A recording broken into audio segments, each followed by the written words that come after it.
What's up, everybody? How we doing tonight? Well, let's see. Oh, look, she's so every time, Belle. When you are healthy, you are here so fast. That's what she said. Wow, I don't know how you do it so fast every time. Alejandra, what's up? Welcome, welcome. It has got to be like 8, 9, 10, 11, 12, 1, 2. It's got to be like 2 o'clock in the morning, my friend. What are you doing awake? What are you doing? Oh, thank you for the gift. 3 a.m. I was close. Why are you awake? Oh, my Lord. I appreciate it, but you should be sleeping. Hey, Courtney. What's up? Had an you were. Hey, Pixie. Alejandro, you set an alarm to wake up for this? You've got to be kidding. I don't have to work. Okay, as long as you're off of work, okay, then I won't feel so bad. I'm only here until the reading starts and I have to. No, I'm sorry. Oh, no, but there's so much. Yeah, when you're not toast up, that's funny, Belle. I'm glad you're feeling better, though. She did not get caught up. Hey, DW, how close are you, Courtney? How close are you? I only got to chapter 20. Oh, 2.5 speed is wild. I think I only made it to 2 speed the one time I did. I had to did the audiobook on Kingdom of Ash. Hey, Vegs, what's up? Well, I tell you what, I'm just waiting. What's up, girl? I'm waiting for 1 or 2 more, guaranteed, and then because I need before. Well, I mean, I don't have to wait for them. I could just be super nice.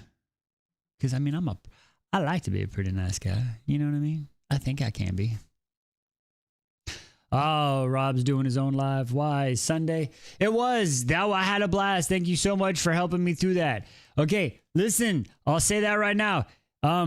Hey, No Man's Sky with Pixie is pretty fun.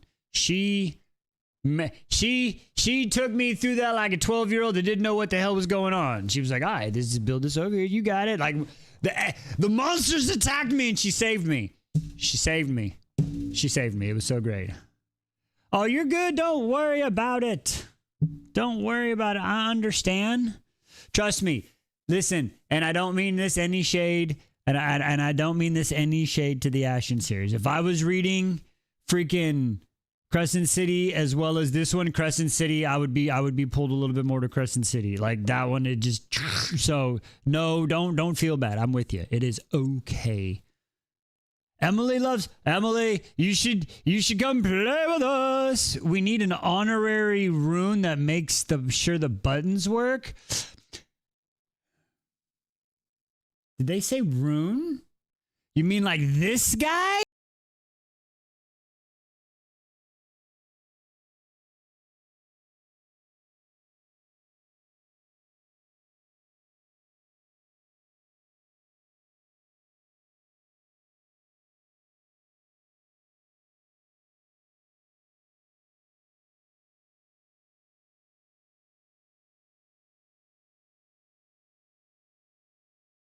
Oh, what? Oh, they're like, there's a no button. There we go. Same, Emily. There you go. We did a little bit of work on that one today. We did. P came in right in the middle of, I'll tell you what, since we have to see it again. Since P came in the middle of that one, I'll redo that one again because it is the rune button, okay? One more time, here we go. Rune Den, Crown Prince of the Valbaran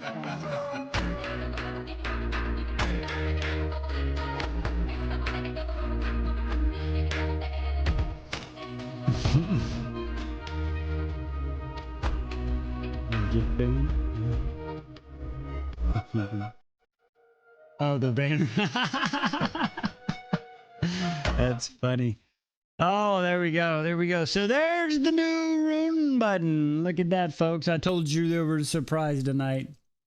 Surprise! All right. Hang on. I got to clean my glasses. I thought I cleaned them up before, but I didn't. All right. Oh, there we go. He is listen, I'm a very, very straight man, but I tell you what, Rune Dannon is a pretty ass man. I tell you what, Rune is our only unlimited button. I honestly, probably yes. That probably absolutely.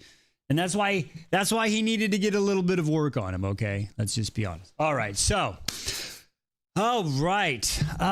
Where are we at? Let's get the admin stuff out of the way. There's no mail today, so haha. Oh, Twisted List fan club 3 months. Thank you. My wife's my fan. Winner. She likes me. She really likes me.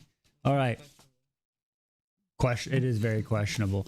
All right. So now, unless she is, we are ruined indeed. Unless all of something can't happen, guys. It's storming out bad nowhere. Oh no, Courtney, be safe. Where did my pen go? Pixie. Hey, Miss Wolverine, welcome.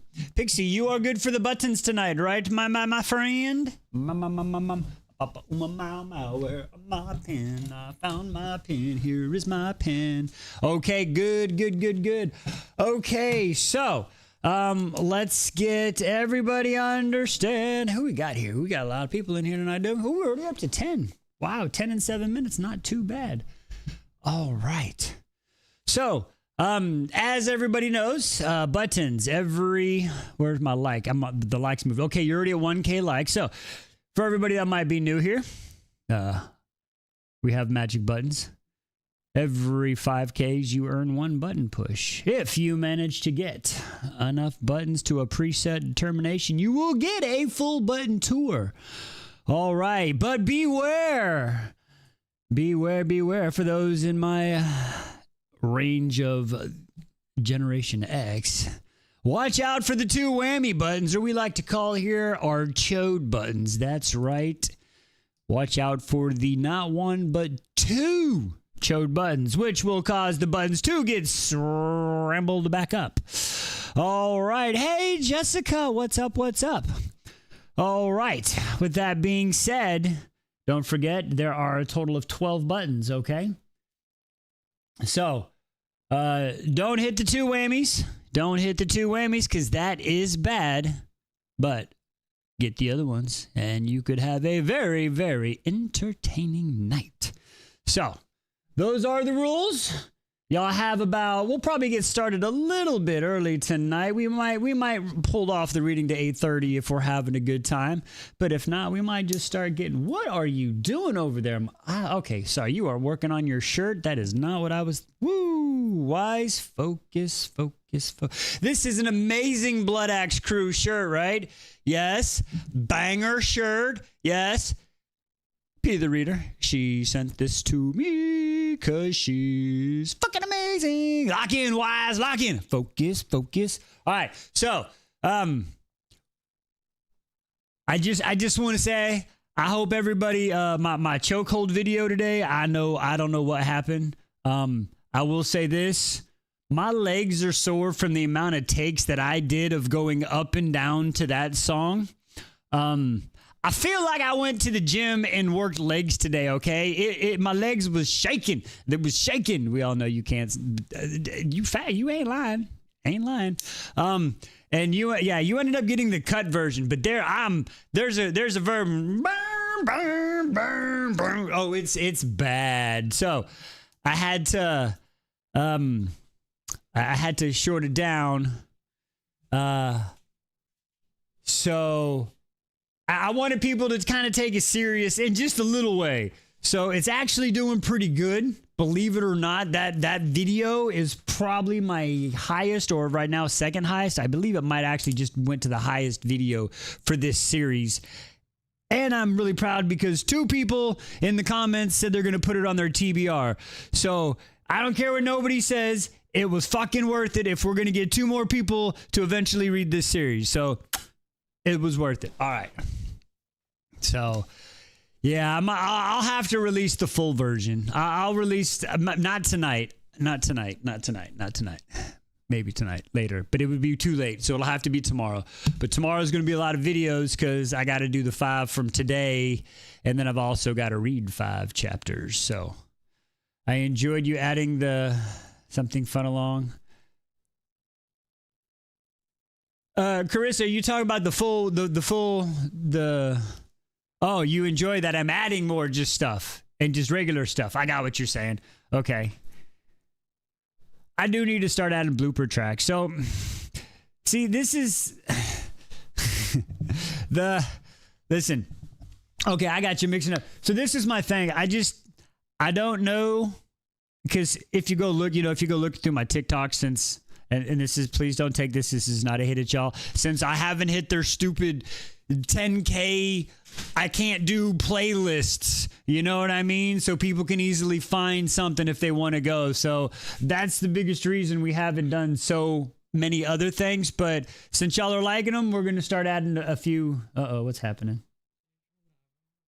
I did not know. I did not touch the oven. That's why I didn't touch the oven. Ooh. You just got to, y'all are doing fine. Listen, it's people just got to like and share, like, comment and share. That's the best work you can do is like, comment, somebody that will watch the video, share with them. And then believe it or not, hit the repost button, because it only posts it to your friends. But if they see it and it goes around, and then P's doing her job, trust me, I think P has hit her daily limit of how many times she can. Poor Demi probably thinks we are some freaking stalkers with as much as P is tagging her. Oh, 5K already? You stop. Okay. Where are we going, Pixie? First button. Where are we going? Where'd she go first? What's the first button of the night? I'm so excited. Last week was so wild. Everybody was sick. Sunday during brunch, the computer got, she said 7. 1, 2, 3, 4, 5, 6. Enjoy.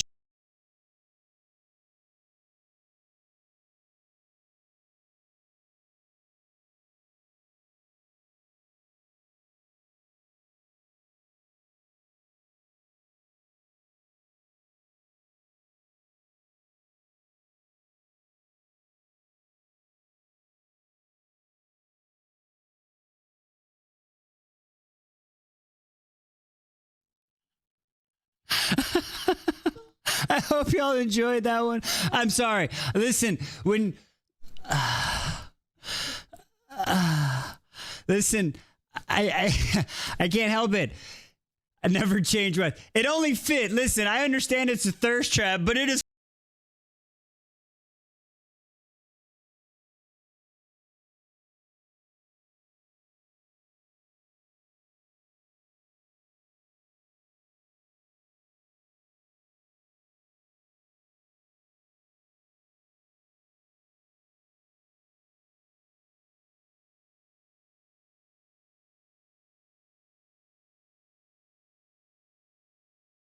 Oh, there we go. Yes, I told you. Listen. There's your ready button. Okay, what do you get? I'm stroked. Okay, just so you know, Liz read Pixie's comment as I pretty stroked is the first. That's funny. Oh, that is so. Okay, lonely. Thank you. Ooh, yeah, that'd be a good. Okay, I hear you. Okay, hear me out, Therians. I'm on a boat. I mean, listen, y'all know. Remember, to get a new button, you just have to break the record and vote on it. That's all it is. That's all it takes. Maybe might not even better if I can't stay too long. All right. Well. All right. Okay, I think P was saying something. Hang on, I think I missed something P said about Emily. I lost that comment of what was happening there. She left in. Sorry, not sorry. Okay, I'm not sure. I'm on a boat. Oof. For Emor? Something on a boat, that could be fun. That could be fun. Who else? Okay, I mean, like, if y'all win another button, who would it be? Who would it be? I'm gonna start in 5 minutes. We're gonna start at 8:20 tonight because I think most of the regulars that aren't busy right now are coming. That's what she said. And I'm hoping y'all can get this last 5K before Courtney has to leave, and then maybe she picks the right button. You know what I'm saying? So I said P gives Josh vibes to Demi. Oh, the lights out. That's the guy with the mask, the blue cover book. I remember y'all talking about that and seeing pictures. I remember that. Okay. Nice.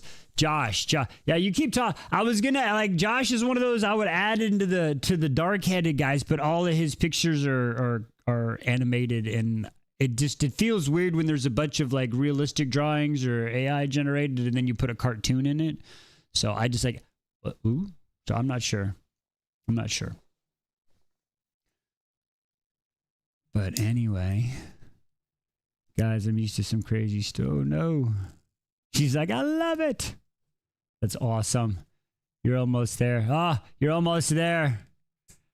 I listen. Okay. Because Courtney, yeah, that's keep reading. I'm getting storms this week. So did anybody find the treasure out in the open world yet? I'm just gonna ask that out there. Hey, I'm throwing it out there. I'm just saying. Violet must have found Zaddy. I'm waiting for tornadoes to start popping. There's many treasures in the world, my love. You being one of them. Them dogs is an owl. Them dogs is barking. 10K. Dang. Okay. You hit 10K. Listen, Pixie, I'm just going to say this. I would not pick 11.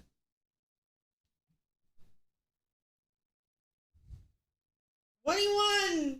I wouldn't say 21.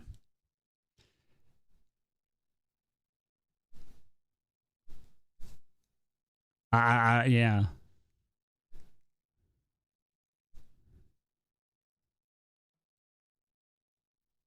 I can't tell if he's serious or not. I definitely wouldn't pick 21. Definitely would not pick it. 21 is definitely not the right button to pick in case Courtney had to leave soon. Yeah. Oh, she picked 11. Wow.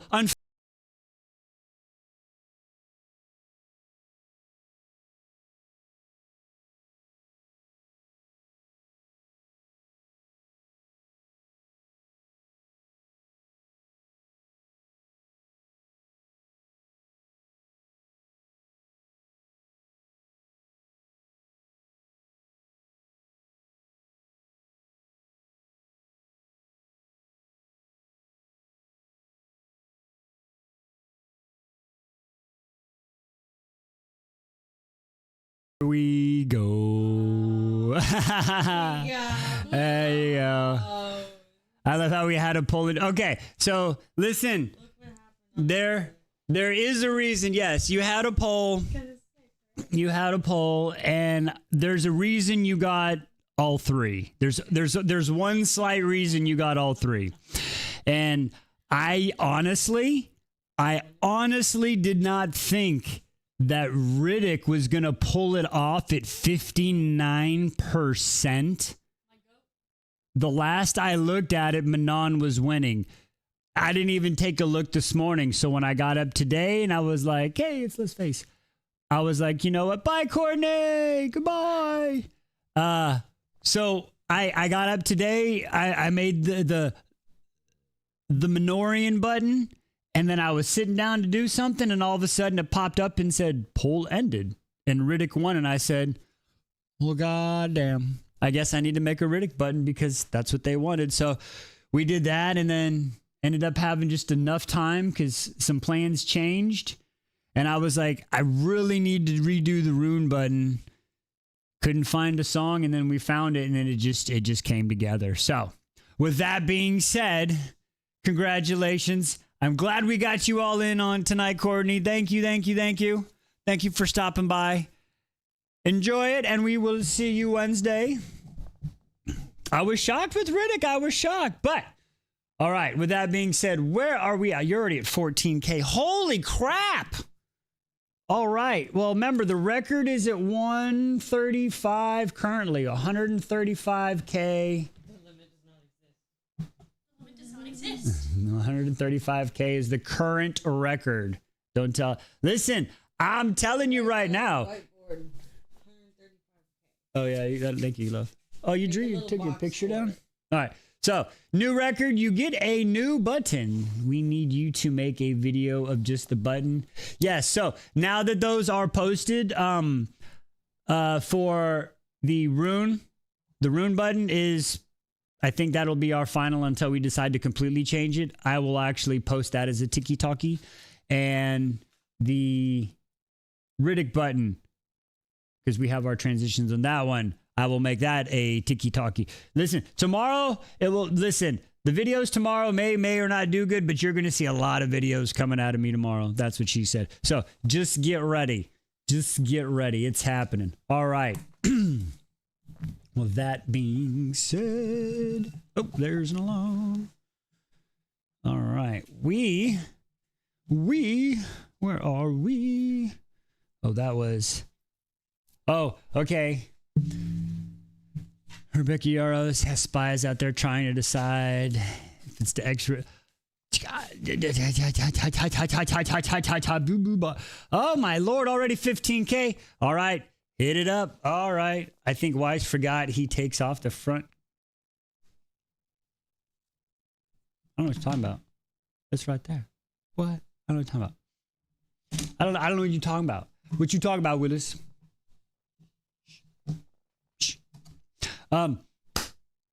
Yes. Not yet. I haven't read The Last Jedi yet. She goes with 4. 1, 2, 3, 4.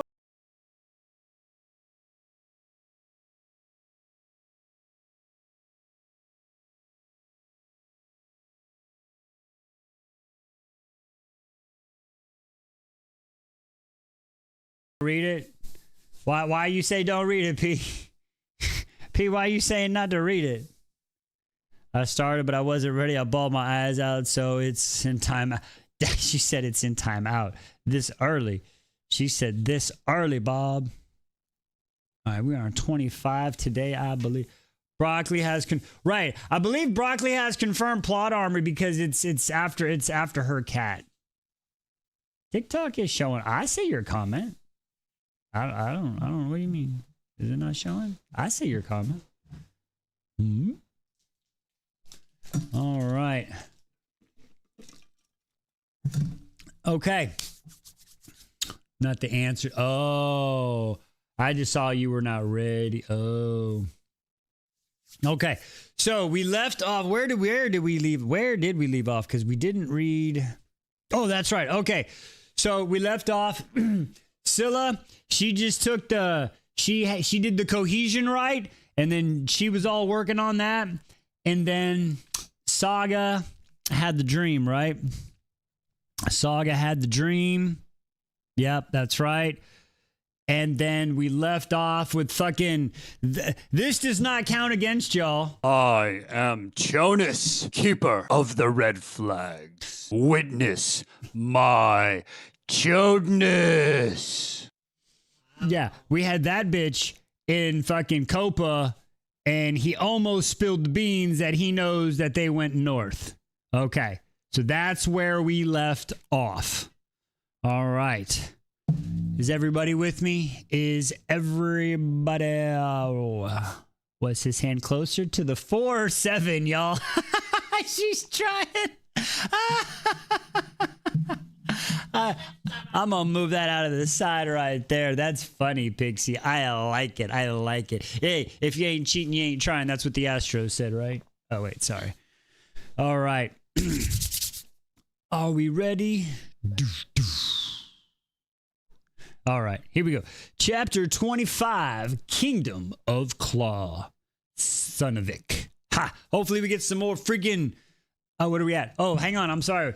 You are at, I'm just going to wait till you hit 20K. Good Lord. How are y'all so fast tonight? That's what she said. Good Lord. There's 12 in here. So at 20, that's going to be 30. That'll be 4. I'm just going to, y'all are going fast. I'm saying 40K. Y'all are going to have to double it once y'all get to, yep. Y'all are going to have to, just go ahead. I'm going to give you the 20K. Yep, you're there. What you got? What you got? Yeah. Alejandro's like, I want more buttons. More buttons. All right, what you got? We'll do this button, and then we will get started. All right. Hey, Ash, what's up? 1, 2, 3, 4, 5, 6, 7, 8. Oh, no! I am Jonas, keeper of the red flags. Witness my Jonas. Wah, wah, wah. No, the buttons have now been randomized and it shall begin again. Ha ha ha ha. Sometimes it's good to be wise. All right, I know, right? You got a chode and a cat, but what is happening? I'm telling you, the universe, Mercury must be in retrograde or something. I'm telling you, I don't know what's happening. All right. Kingdom of Claw, chapter 25, Son of Vic. Let's go. Saga's charcoal raced across the parchment, smudging along her mother's jawline and into the curve of her chin.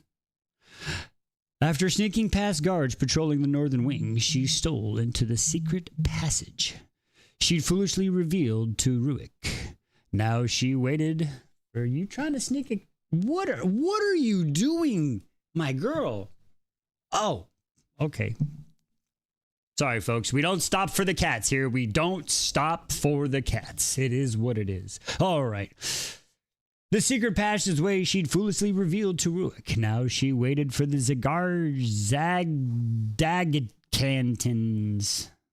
zigzags to join her so she could give him his map. Saga glanced at the doorway. Irritated, Ruik was late. With each passing minute, her nerves grew. In part, it was the anticipation of seeing him for the first time since the incident.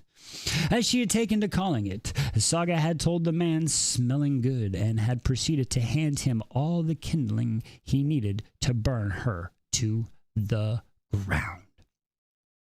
She cut through off before it could grow roots. Suffice to say, she was not ready for the mortification of seeing Ruik once more. But the map, she owed him the map. And after days spent touring the timber mills and bogs just south of Sunavik, he was finally back in Askeborg. Saga had been so busy pouring through the Clenari's records, the days had flown past. After changing tactics, it had taken long to find the first suspect's name. A year ago in Reckford, Commander had been thrown from his horse, suffering a fatal head wound. A captain by the name of Thord had been quickly installed in his place. Saga had diligently recorded the man's name in the investigation. In Midfjord, not 3 months later, Commander Barkic replaced the old commander who died in his sleep.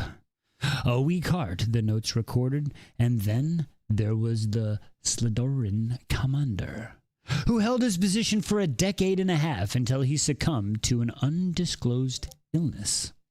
A man named Halya had replaced him. Saga now had 3 names, 3 commanders who, at the very least, warranted investigations. She was dying to speak to Anne and had ventured into the Falconry Tower 6 times, but so far there had been no signs of the white linen. It was good, Saga assured herself. No letters from the Queen or Alfson or Lady G meant Signe had not yet discovered the results of Saga's tampering. Edmund Ersa had more time. As her charcoal danced along the parchment, Saga became clear. Grassy pond on a calm day. Drawing always had this effect, allowing her to escape without the need to set foot outdoors. Pausing, she examined her work in the guttering torchlight. Saliva Valsik stared up at her, but something was not quite right. Was it her nose? Too narrow, or perhaps too pointed? But then it struck Saga. The scar was missing. Hey, thank you for the follow. Pursuing her lips, Saga made a charcoal slash along the base of her mother's neck, then held her drawing board back in appraisal. Yes, now it felt complete. Stone ground against stone, the door grating open, and there he was, crouching low to fit the large frame throughout the doorway, the torchlight case shadow along the rugged lines of Cassandre Ruick's jaw, and in the cleft of his chin, and with that rippled, shattered her waters. Beautiful, he muttered, igniting a burn low in her stomach. He's looking at your drawing, Featherhead. Saga pushed her feet, pulling the map from her pocket and thrusting it at him. Best get this over with quickly. Brows hitching up in amusement, Ruick took the parchment. You were able to send letter. Saga managed a crisp nod. You have your map now. I must be on my way. But the passage was narrow, and Ruick didn't seem inclined to budge. She met the man's gaze. His eyes were irritatingly bright despite the darkness. Again, are you striving to rid yourself of me? Was I being so obvious? The man had the audacity to smile. The light caught on the curve of his upper lip, the shadow grooves beckoning his mouth.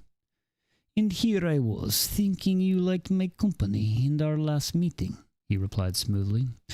I thought we might even call one another friends. Her hands curled into fists. Did friends refuse to help one another unless they got something in return? I can assure you, Lord Ruick, it was the tonic's doing, Saga replied, staring longly at the door. Excuse me. Though I thought I should thank you for the assistance and for returning me to my chamber. Gods, but she hates in this Gods, but she hated being in this man's debt. Saga forced herself to soldier on. What'd you draw over there? Oh, I like it. Picasso. Sorry, folks. All right, here we go. And soldier on. And let me reassure you, I shan't ever take such a tonic again. Good, said Ruick. It was making you reckless. The corner of his lips tipped up. He's lucky I found you. Proved to be quite useful. He waved the map. I'm so glad my misfortune was useful to you, she snapped, then pressed her lips shut, but mortification wiggled through her thought. He knew she'd tampered with the Queen's mail, knew of her alignment, knew far too many things. The last days when I was gone, the man's voice had taken on in the last days when I was gone, the man's voice had taken on a tense, far too familiar tone. Were you missing my show on the sparring grounds? What do you mean? She asked, but her voice was too high, too guilty. You like what you saw, Jeff? Embarrassment flooded her, followed quickly by curiosity. How had he seen her through the crowd of bloodthirsty Clenari? I saw nothing to impress me. Perhaps you are merely ashamed your countrymen could not best me. She huffed an irritation breath. If they cannot see through your tricks, they do not deserve to win. Tricks? You bait them, wear them down with your relentless circles, drive them to anger, which makes their attacks emotional and reckless. A large hand went through Ruick's chin, stroking it through. You are seeing much. It's a pity, she continued, unable to help herself. Had they watched more carefully, they'd have noticed how protective you were of your left side. An obvious vulnerability. What is it? Ruick's green eyes took an alarming glint. You are seeing too much. Can be dangerous in this world, Saga. Ruick meandered closer to the move that was casually threatening. Irib, he patted his left side. Right from left side. He's healing. And now you know things about me, you must share something about you. Saga took a cautious steps back. That's not how it works. I discovered this about you purely from observation. From watching me? Her cheeks flushed hot, but she stood her ground. You're doing it to me now, she snapped, circling me, driving me to anger. What do you want from me, Ruick? Do you want me to attack? He chuckled softly, stepping closer. I admit, I enjoy making you squirm. She blinked twice. Why? Because it's true. It's real. Not pretend, like you show to others. Well, stop it. She could hear his smile as he said, then I would be needing new ways to make you squirm. Saga closed her eyes, let his words seep into her blood, hot and languorous. Wow, that's a word. And full of ideas that would get her schmilled. But then the anger ignited low in her stomach. He could play games like this without fear of repercussions, because that was precisely how it went. Men paid with the rap of the knuckles, while women paid with their lives. Do you say whatever sighs through your mind? Saga seethed, her anger growing hotter. How could they send you to broker the treaty? Are you truly the best that Zagrakaga Gagabog? Zigzags hasn't to go. One day, I will get that place one day. I promise you. It might be when the last book comes out, but I'll get it. Best of the best, he replied warily. Based on what I have heard come out of your mouth, I struggle to believe that. Ruick chuckled, his gaze falling to the tenderest parts of her throat. You are not knowing the magic of his mouth. His words sent you are not knowing the magic of this mouth. His words sent a sweet warm rush pulsing through her body, and the briefest moment thought slipped through her mind. What would he do with that mouth? What'd that mouth do? I must go, she said dazingly. Good gods. Too many nights spent poring over records must have aided her mind. She needed a good night's sleep to restore her sanity. And some day. Very well, said Ruick, throughout the reluctant in his voice. Very well, said Ruick, throughout the reluctant in his voice, told her the conversation was over. As he stepped back, Saga released a long breath. Word must not reach the others of my involvement. Words must not reach the others of my involvement, said Ruick, all amusement gone. I will hold your secret for you, and you too will hold mine. Do you agree? Saga nodded. Good, said Ruick, staring at her. After a long moment, he turned the door, shoving it open with a quick thrust of his shoulder. As he moved to allow space for Saga to shimmy past him, his lips tugged up in amusement. It was pleasure, Saga. Is always. I'd say the same, she'd huff, but we both know I was lying. Behind her, Ruick choked in disbelief, and Saga had a moment of trepidation. Had she gone too far? But its sound shifted to laughter. Saga allowed herself a secret smile. A fleeting thought entered her mind. Perhaps there was something truth about what she said about seeing the real her, because this man provoked her. Saga was incapable of keeping her anger tucked away, and based on his laughter, he seemed to enjoy the burn. Quickly she pushed the thought aside, and then, with her drawing board tucked under her arm, Saga strode on. Okay, Saga, you are out. I'm sorry. I love Saga, but she is outwit, outmanned, outgunned right now by our friend freaking Kess right now. I will say this much. What did you say? The Hamilton, yes. Kitty cat, you are right here. Okay, where are 34? Oh! So close. So close. Okay. Let's see.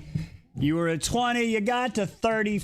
I'll give you 35. So that's 20. Well, you already did 20. So you got 25, 30, and I'll give you 35. So that is 3. Zagadika. Zagadika. Zagadika. Zagadika? Stop. Yeah, we call them the zigzag. Zagadika.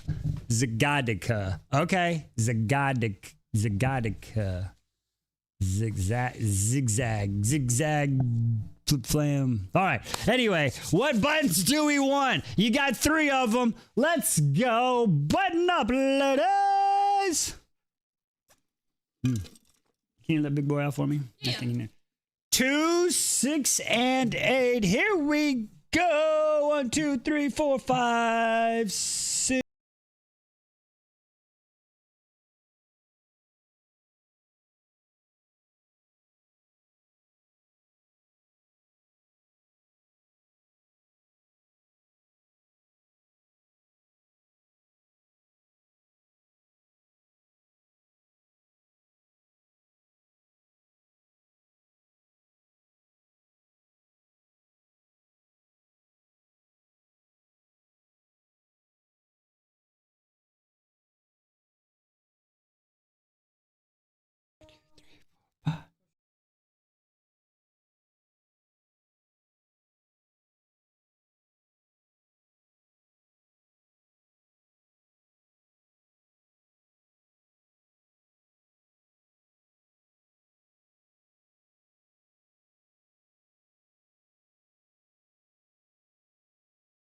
All right, that was 8, 6, and 2. My name is Chode Barlow.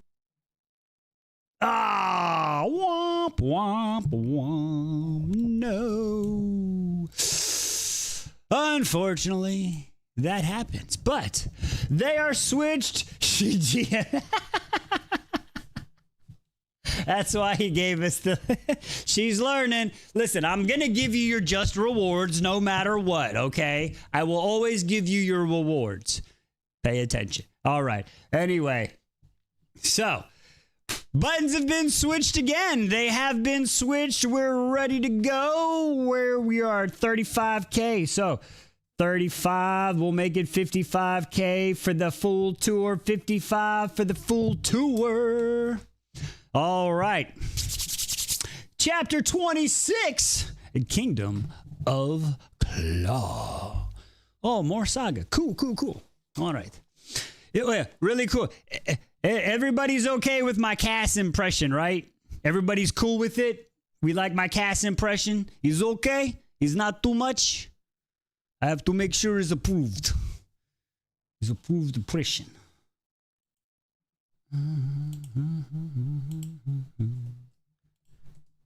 Forgot to do that. There we go. All right. Yes, very good. Okay, good. I have 2, 3 approval is enough for me. That's all it takes. This is a little bit. This is exactly how they do Cass in the audiobook. Oh, that is amazing.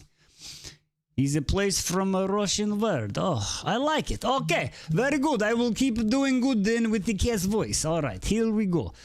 Chapter 26, Kingdom of Claw. Let's go. Mash that like button. Get them. Thirst traps, ladies.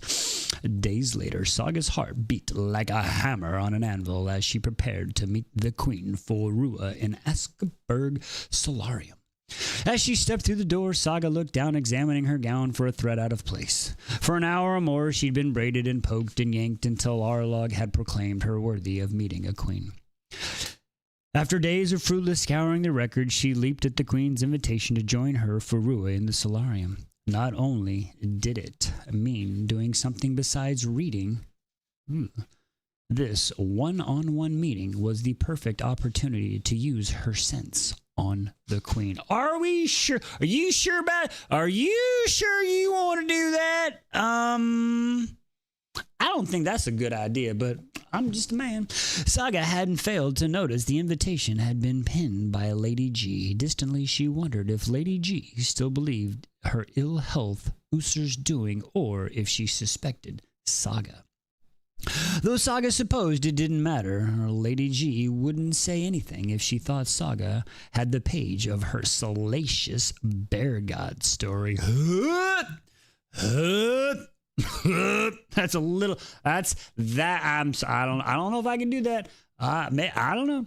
The table has been set near the fountain, my lady, said the thrall, holding the door open. Saga nodded as she stepped into the solarium. The scent of moonflowers and sweet florals hit her with such force that her eyes faltered. She closed her eyes, inhaling deeply as she walked toward the fountain. Like the hearth hall, the solarium was hewn from pale granite, though color throbbed throughout. Clamoring green offset by bursts of pinks and whites. Sunlight filtering through the galdra made sky windows warm Saga's cheek, and combined with the scent, triggering a fierce wave of nostalgia. Memories bloomed in her like a garden, playing spinning games with her small brown-haired sister, she up north, hiding in the foliage with her mother, waiting for those winter-winged birds to fly from their cage. The indoor gardens had once been Saga's favorite place in all of Askeborg. But like many corners of the castle, she frequented them rarely these days. As she rounded a corner on the pathway, the fountain came into view. Saga murmured a silent prayer to Mara as she settled into the chair. Today, she'd need all the wisdom she could get to steer conversation toward the Clinar. How would she do it? The king's claws were not exactly a common topic discussed with the queen. Thankfully, Queen Signy soon arrived, glimmering in an ivy gown of golden jewels, standing to curtsy. Saga drew deep breath and unveiled her mental shields. Saga, said the queen, taking a seat, you look gorgeous, darling. The shade gave her a sickly complexion, wafted Signy's thoughts. Saga wrangled a smile despite the desire to sag. Ah, wrong fucking spot. An hour of torture, and for what? As do you, your highness, Saga forced herself to say, sinking into her own chair. As her eyes met the queen, Saga's stomach lurched, a fading purple bruise covering Saga's left cheekbone. Excuse me. Saga's lips drew down. If you have a question, Saga, then voice it. I apologize, your majesty. How did you... The queen's glacial eyes sharpened. It was careless, and I ran into a wall. But Saga knew better than to believe it. It wasn't the first time Saga had seen such marks on the queen. Nor the first time she saw in her future a loveless marriage, a husband who bedded countless others in, like linemen. Sorry, I don't know why I said that. I'm sorry. I saw a video today. My bad. I saw a video today. Anyway, digressing. A loveless marriage, a husband who bedded countless others and used violence to get his way. Don't worry for me, child, counted the queen in a demure voice. I should have paid better attention. And I know better than to voice my displeasure aloud, thought Signy, waving to the cupbearer. What is it Skagra would say? Fuck, who cares what Skagra said? She's not a good person. The rabbit comes easily to the clever wolf who waits. The serving thrall scurried forward with the kettle, pouring steaming roe into a pair of silver cups. Saga added a spoon of honey to her, stirring slowly as the spice filled her senses. I thank you for meeting me, Saga, said the queen, sitting her spoon aside and meeting her gaze. Long have I wished for us to speak honestly with one another. Saga's heart sped up. Mother, bitch, you ain't mom. Shut the hell up. Bitch, woman to woman, motherfucker. Okay, mother to daughter said, no, woman to woman. What? You ain't her mom. Shut the fuck up. Bitch tits. Fuck. Hell. Shame. That's some bullshit. Say her you're fucking... Fuck off. Saga clasped her gloved hands tightly in her lap and an alarming thought surfaced. Had Signy discovered the wax sealer theft? Had words of the tampered letter reached the queen? Saga's heart thudded as the attending thrall placed a treasure of steaming oatcakes with butter and strawberry preserves on the table. The urge to flee her chambers was high, but she fought against them, reciting the solarium's exit. It is a delicate matter, darling, continued the queen, but one that must be addressed. The queen leaned closer. We must discuss your womanly duties. Oh, hell no, not with this bitch. Saga exhaled slowly, staring at the queen. Womanly duties? She repeated. A coy smile tilted the queen's lips. It's what's expected of you upon your marriage to Bjorn. You mean he's like 9 years younger? He's not even ready. Oh, my Lord, have mercy. Saga felt the blood drain from me too, Saga. Me too, girl. For her sake, I hope Bjorn doesn't share his father's taste of pain in the bedroom, though Signy blowing steam from her rua. God, Saga thought she could be sick right here on this table. The queen frowned. Now don't be so dramatic, Saga. She watched Saga over the rim of her cup as she took a sip. Things we do not understand can sometimes appear frightening. What did you say? Saga opened her mouth to tell the queen she knew more than she ought. Thanks to those books from the southern continent. They've got the Viking Sutra. Yes. But decided against it. She bit into the oatcakes with vigor, determined to let this go where it must. Now I'm certain you know what makes a man and a woman different, don't you, Saga? Boys have a penis and girls have a vagina. I learned that on Kindergarten Cop. Saga nearly choked, managing an nod to Signy. What a man appreciates, a woman his... Signy paused, looking down at the table. She picked up a silver spoon. Spoons can grow in size. Are you a shower or a grower? It can become a teaspoon, a tablespoon. Saga could not help but inquire. Lips begin to quiver with supposed laughter. For some men, wow, she's really giving her the... Are you fucking... Wow, it can even be a serving... What do you call the serving spoon with a cover? What is that? A spatula? I don't know. What are you going to call that one, huh? It can be coming a serving spoon. Saga choked on her mouth full of oatcake, washing it down with a gulp of Rua. And when a woman appreciates her man, Saga's gaze fell back to the table, setting on a jar of honey. Her honey pot becomes coated.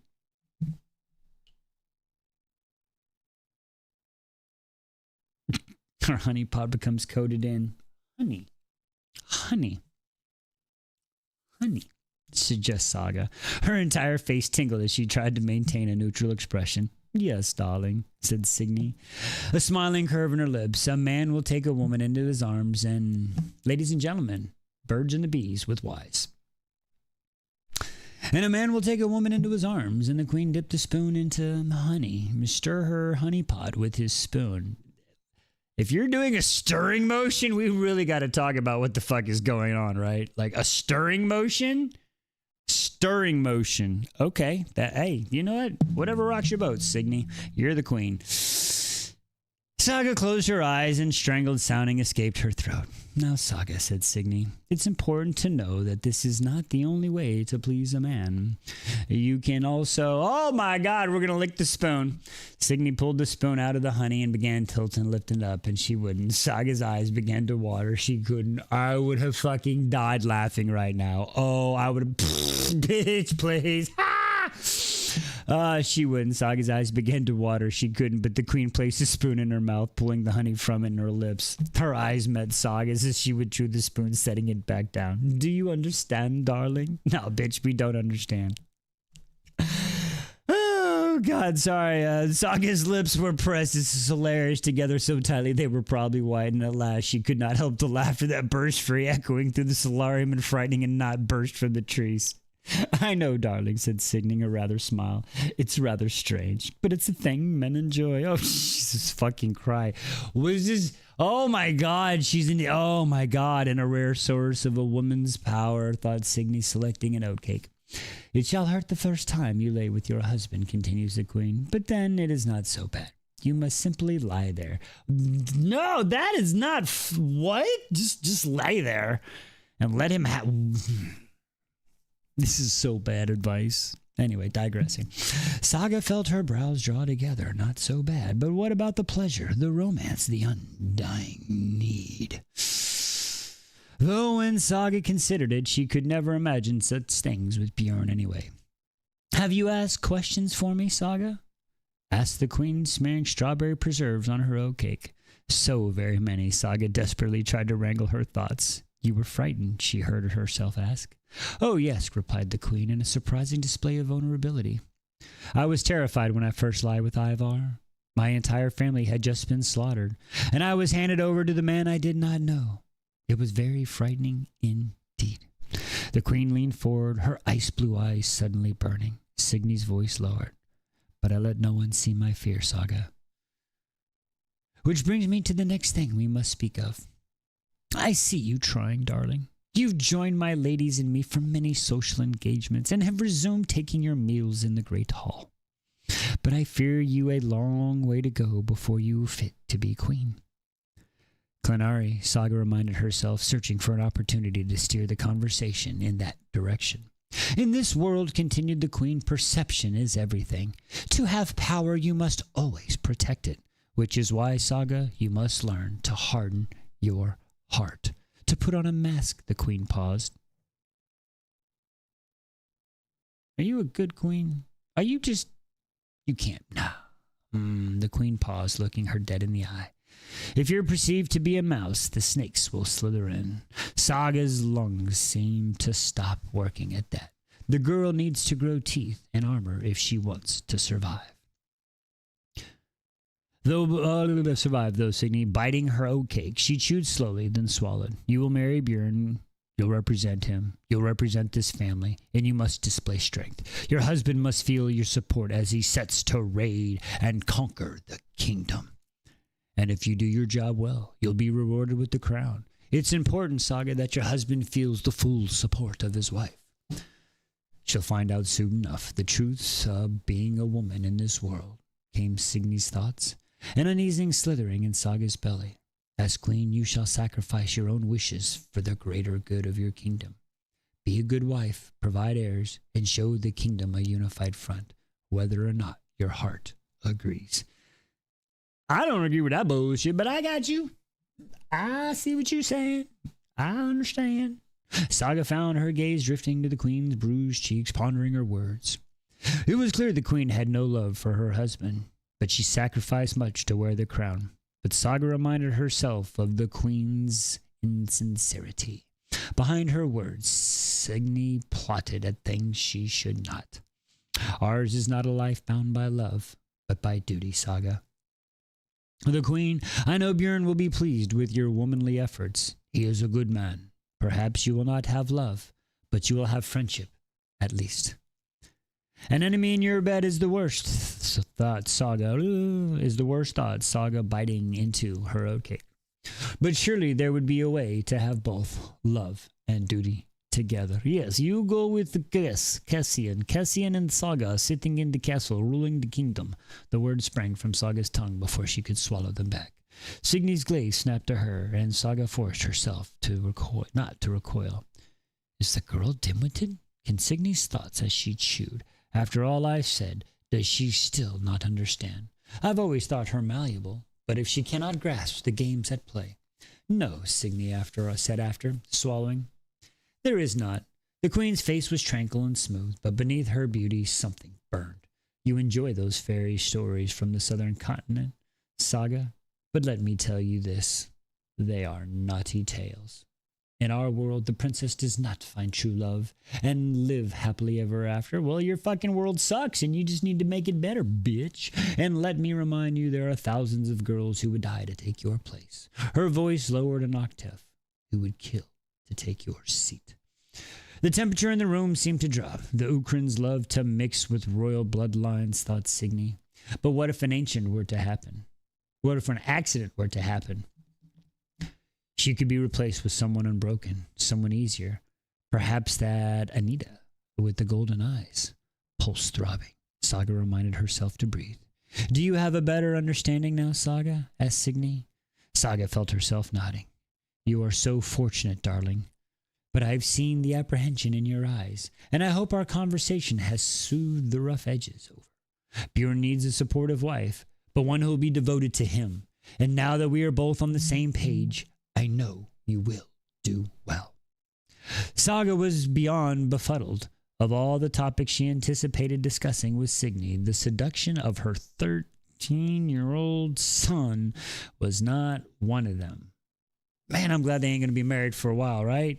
Good Lord, it's important for us women to speak frankly about such matters. Signy sipped her rua. I'd like to. Saga wasn't sure where she was going with this, only that if she'd sit through the spoon and honey talk and weathered veiled threats, she damned well wasn't leaving without information she needed.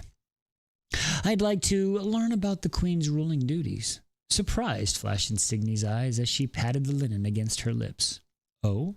I've always had a mind for books, Saga prattled on. I thought I could prepare myself. Perhaps I should study. The tributary system? Or the culinary hierarchy? Or, darling, Saga interrupted Saga. Let me assure you, neither of those matters will fall into your hands. She set her linen down, a secret smile crossed her face. Unless, filtered Signy's thoughts. You grow a backbone and steal it for yourself. The secret smile fell. Signy's gaze growing distant. We ought to have heard from the warband by now. The knowing feeling in my stomach tells me we should send the Black Cloak himself after Asa. Saga's spoon fell from her hand, clattering on her plate. Shaking herself, she retrieved it, stirring her roer frantically, but the thoughts rattled inside her skull. The Black Cloak? She'd heard the name before, had seen it in Lady G's scribe letter. It would be wise, hey, that's me, to send the Black Cloak after Clever Tongue. It had to be him. Exhilaration filled her. She wasn't sure how she'd missed it before. The Queen's liaison to the Clinary went by the name of the Black Cloak. Are you well, Saga? Asked the Queen, her icy blue eyes shining in concern. She looked as though she'd seen a dragua. Saga nodded frantically. Yes, my Queen, she asserted. I'm fine. Just a tremor in my hand. Alfson insisted no sign of Galdry has ever manifested in Saga. The queen thought, folding her hands on her lap and watching Saga carefully. But what if this test missed something? A shiver rolled down Saga's spine, and her memory careened back to meeting of Alfson, something about testing her for Galdry in her adolescence. But Saga's Galdra had not manifested until she was 16, soon after her menses. She had been told 16 was rather late for a woman tied to flow. Was the same true with her Galdra? Regarding the small smile Signy sent toward Saga, she needed to be careful. Lest her sense be exposed, you and I are a lot alike, darling, said the queen. I know what it is to wonder. The queen's voice held softness usually reserved for her children. I know what it is to survive while others have perished. Signy had been a princess of Norvaland, had witnessed the slaughter of her entire family when Harold the Hard had taken the isle. The parallels between them were too great to ignore, and Saga felt a foreign feeling, pity for Signy. What must the queen have endured when the Urkins invaded her country after all those years? Sissel, Gaimir, Arvid, Falki, I don't know, and Eilen, sweet little Eilen, who should be where I am now, though the queen chewing her oatcake in silence. Saga fought to keep her face neutral, but the 5 names pierced through her heart. 5 children slaughtered because of their bloodline. I'm so sorry, Your Majesty. Don't be, said Signy, her voice cool and smooth as a fresh and fallen snow. It had been many years now. Of course, it feels impossibly sad in the moment, but time heals all wounds. Usur has plans for us all, and unfortunately for my siblings, their fate was to perish young. Had they lived, I never would have been queen, though Signy sipped her roa, third in line, and a girl at that. I made the decision to embrace my fate and not fight it, to Signy out loud, to love my husband, to take the crown and power granted to me. The queen studied carefully. Fighting the current only depletes your energy, Saga. You must go with the rushing waters and look at opportunities to take what you truly want. Are you certain you're all right, darling? Asked the queen. Excuse me. Yes, no, Your Majesty. I've been battling a headache all day, stammered Saga. Exhausted, she reached for her mental shields, weaving them back into place. You're right. Thinking for the past, fighting in the present, it is all quite draining. I thank you for your wisdom. It has been most helpful. Signy's lips tipped downward. Yes, darling, go and rest. And when you awaken, think of the future, of what is at stake, and I shall see you at the evening meal. Oh? Signy reached across the table, and her hand encircling Saga's wrist. Yaris's birthday feast.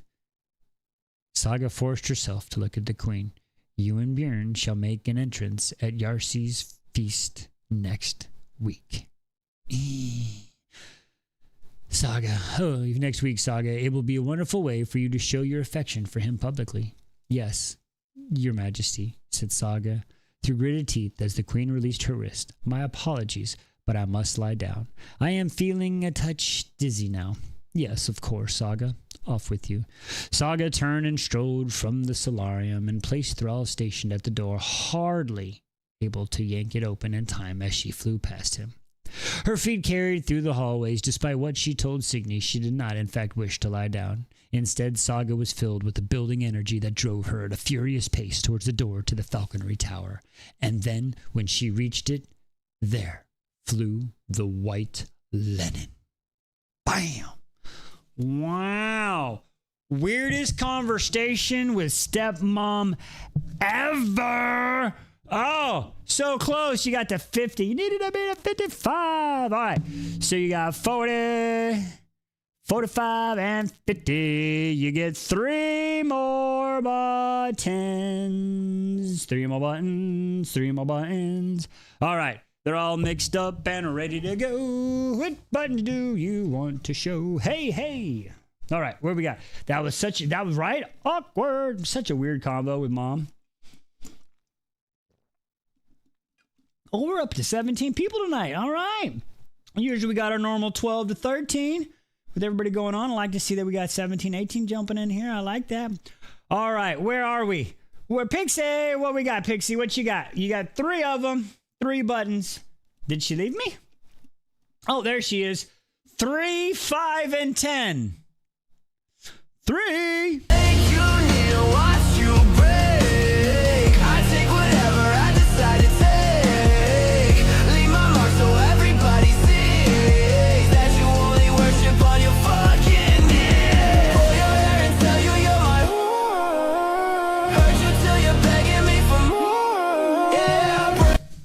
Alrighty, that was number 3. And then we had 5, right? Yep, 3, 5. 1, 2, 3, 4, and 5. Enjoy.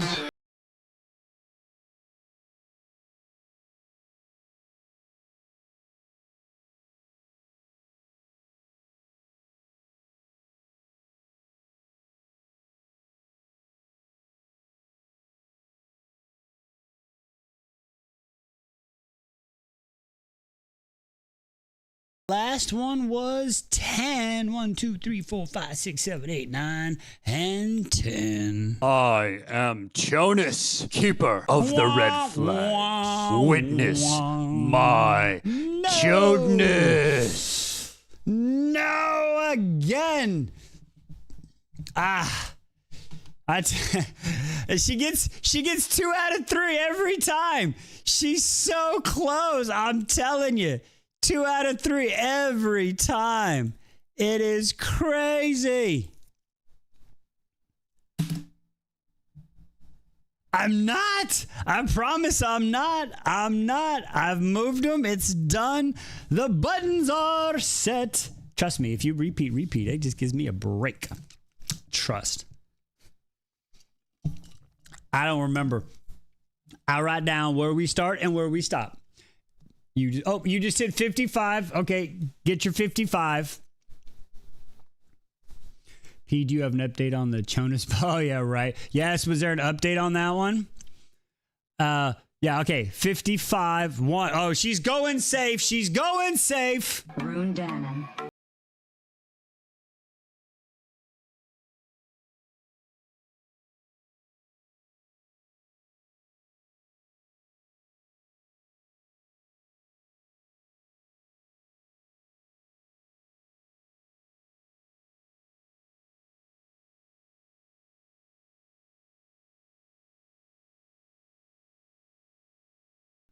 Rune motherfucking Dannon, ladies and gentlemen. That dude's a badass. Okay.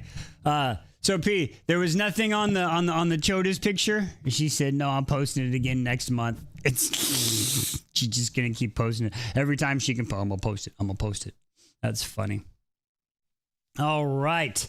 Okay. So you're starting at 55. You're already at 56. All right. So 75K. You got to get to that 20K mark in a chapter and you'll get the full tour. Okay. Here we are. Kingdom of Claw, chapter 27. Let's do it. All right. Oh, we back up in K-Town. All right. Callous God. The sun had melted the snow, and from the forest pasture, yet shredded wool, clinging rocks and brambles gave the space a decently wintry look.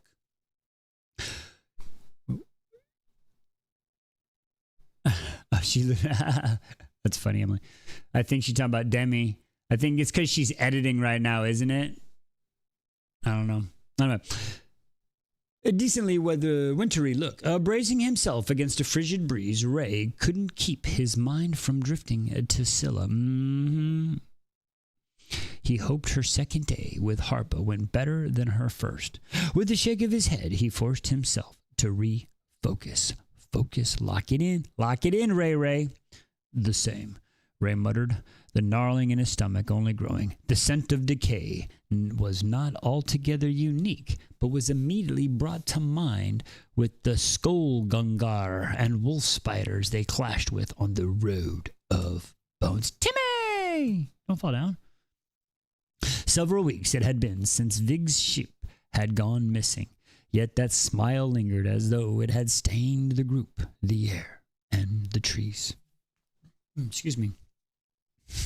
asked Vig from beside him. Ray surveyed the space. Typical of Nordlands, the forest patches provided protection from the brutal northern elements while allowing livestock to graze lands difficult to cultivate. Tall pine trees were interspersed with wild grasses and shrubs in the pasture, which was at least an hour's ride from Vig's steeding. How many sheep, Ray asked. 2 dozen. They were brought here early summer to flatten until roundup in a month's time. Inwardly, Ray cringed. 2 dozen sheep would be a tremendous blow to Vig's family, who relied on their milk, meat, and wool to survive the harsh northern winter. And if the chill in the air told Ray anything, it was that they were in for another long winter. His gaze slid back to the pasture. It climbed to the steep cliffside fence for the sheep's protection. White fluff was struck on the rocks and brambles and low-hanging tree branches, but there was no blood, no bodies. Like Val's sheep had vanished without a trace. A curious sensation brushed down his spine, the feelings of being watched. Ray spun in a slow circle, staring at the shadowy forest surrounding the pasture, finding nothing but various shades of gray.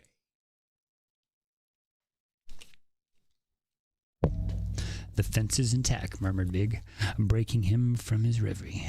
We examined the entirety. No loose rails, the gate was secure, nothing to suggest sheep squeezed under.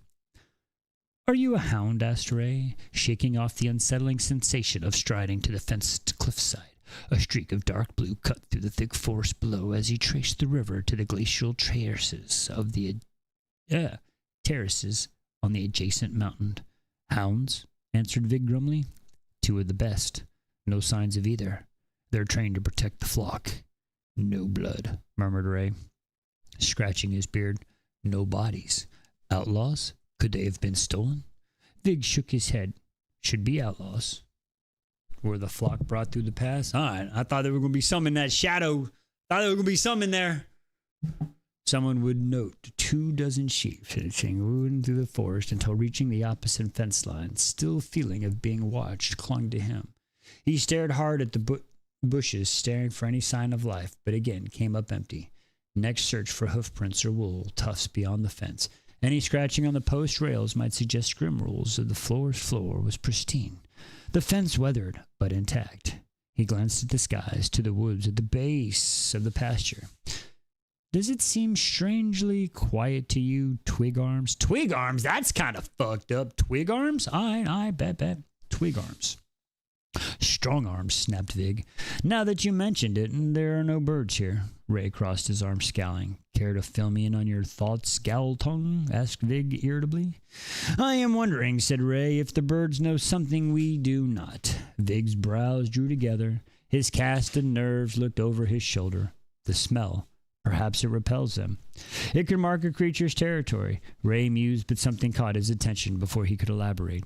He took off at a quick pace, striding to the highest edge of the fence line. Just so you know, I can walk in front of Arya's room in my prom dress and she will say nothing. I can just kind of stand there and hoot and holler and flail around in my prom dress and she'll just go, huh. No, that's your daughter. That's your sister. I'm going to spark the ball gown and going, That's your sister. Hey, she's focused. All right. Will you tell me what you were thinking, Galtung, or must I learn to read your various scowls? But Ray did not answer. His sole focus was on the top corner of the meadow. Heather brushes, our shorter wild grasses were interspersed amid the pine trees, all except for this one place. As Ray neared, her heart quickened. The plants were flattened, forming large circular shapes. They got crop circles that were at least 6 paces across. We got aliens! Aliens, folks! Oh, no. Oh, Lord. Maybe not. Probably not. I'm just being silly. Ray's arm shot out, stopping Vig from stepping into the depression. What? Something bedded down here. Ray crouching long enough to flatten the grass for several weeks afterward. Plucking a piece of grass he brought to his nose. Vig picked a blade of grass, sniffed it, and Malla's tits, Galtung, he muttered, wiping his mouth from the back of his hand. Your guts must be forged from steel. It's almost as though it needed to rest after gorging on a large feast, said Ray absently. Or perhaps it was too large to escape the pasture. It? asked Vig, surveying the woods near nervously, as in a creature? Perhaps a winged beast too, heavy to fly or something that could not leap over the fence, Ray said. You don't, Vig cleared his throat. You don't suppose it could still be here, do you? Ray's stomach tightened as they glanced over his shoulder. They say some creatures like to return to the scene and relive the glory of their kill. So do serial killers. Vig blinked, pushing his feet. What the fuck? Barlow's losing an eyeball, folks. You didn't hear it. I'll show you. He dropped an eyeball. Sorry. Pushing his feet, Ray stared into the forest beyond the fence. His fingers slid along the hilt of his long swords. His gaze snagged on something nearby. There, he said, striding around the circular impression. This. What's this? What's this? There's something in the air. It appears to be a rock owl tongue, said Vig dryly. At first look, he could easily mistake it for a boulder, but Ray knew better. That, Vig, is shite. What? That's a big ass. That's a dinosaur shit. They got That's shite. Holy shit. Oh my lord. What is that, Viggy? Shit! Ray repeated, towing it with his boot. Dung, feces, meadow bread. Meadow bread? Ha ha! Meadow bread is legit. Thank you for the gifts, MJ. Call it what you want. The beasts lie there. He pointed to the circular patch, then produced that. He pointed at the excrements, and only then was he able to leave. Vig's brown eyes narrowed, too small. And where are the sheep bones? You'd be amazed at the digestive abilities of some creatures, Vig, said Ray. They can use many parts of an animal and we humans cannot. Surely you can use your imagination. Bones, repeated Vig, swallowing hard. You mean to tell me there are creatures who can digest bones? His skin lurched of the color of Ray's nods. Hoddlebrook. Bollocks. What? How? The answer, said Ray, will be in the excrement. You ain't about to go dig. I ain't digging through shit. No, no, sir. No, sir. No, sir. No. The hair on the back of his neck lifted, and Ray glanced again at the forest beyond the pasture. I do not like the feel of this place, Vig. Let us carry down and examine it in a... What? The shite? I'm with you, Vig. You want to carry the shite? There will be clue. Fuck. I already got... Ray righted himself and sent Vig a stern look, answering to what befell your sheep, and perhaps Volley.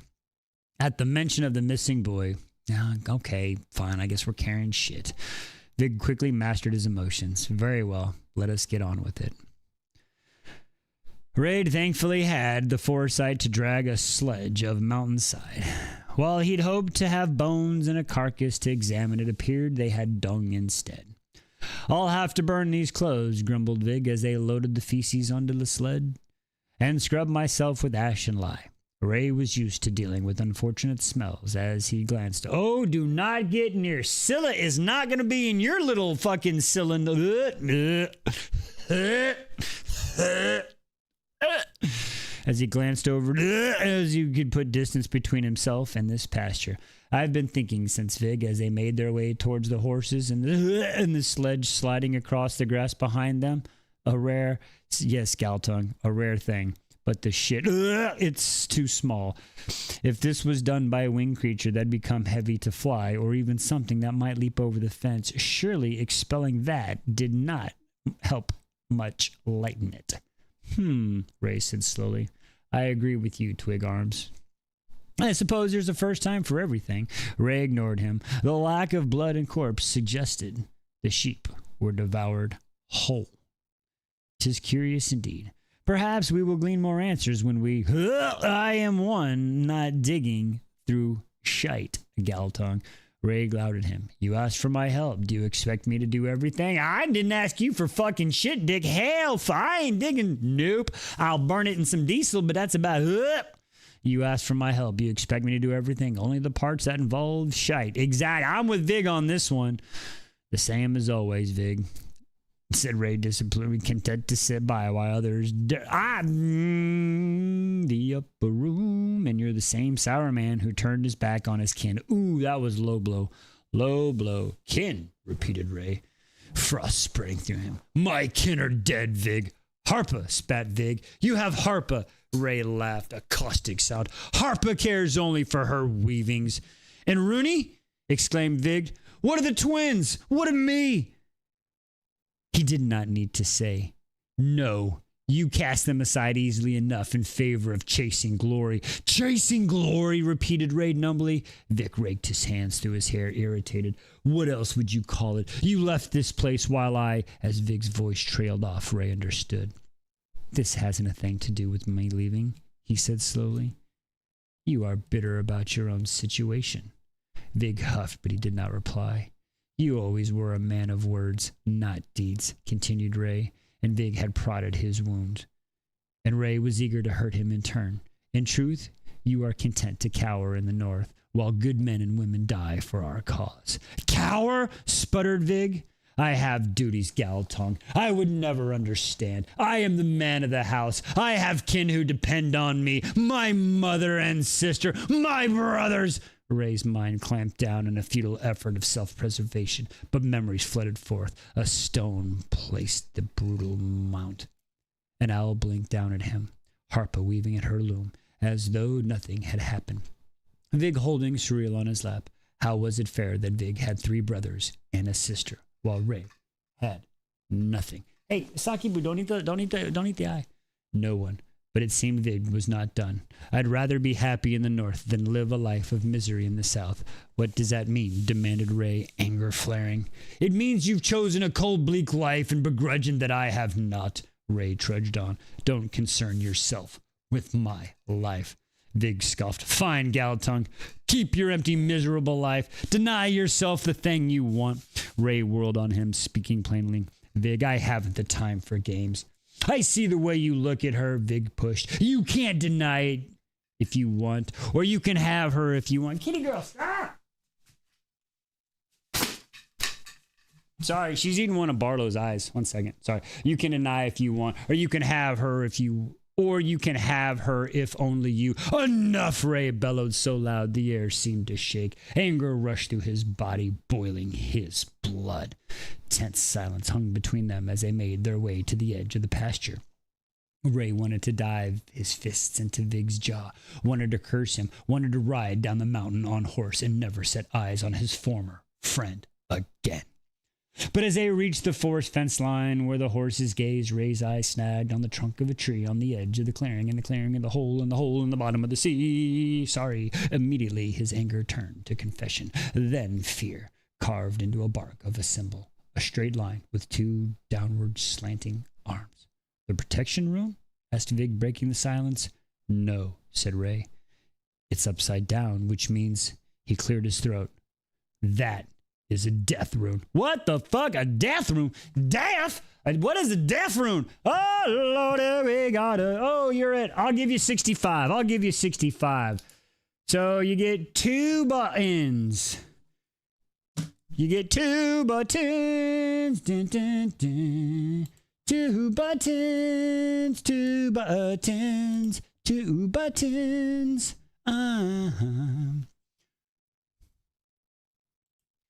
All right, how we doing? How we doing? We got 16 people here tonight. I love it when it all goes right. Boom, boom, boom, boom, boom, boom.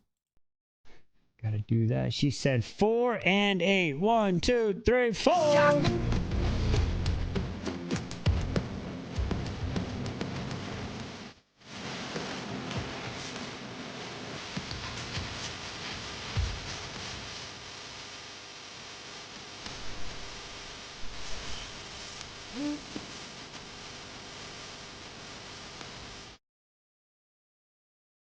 All right, and then the other one. 2 buttons and a bot. Hey. Okay, what was the other one? That was, I lost the numbers. 4 and 8. Okay, 1, 2, 3, 4, 5, 6, 7, 8.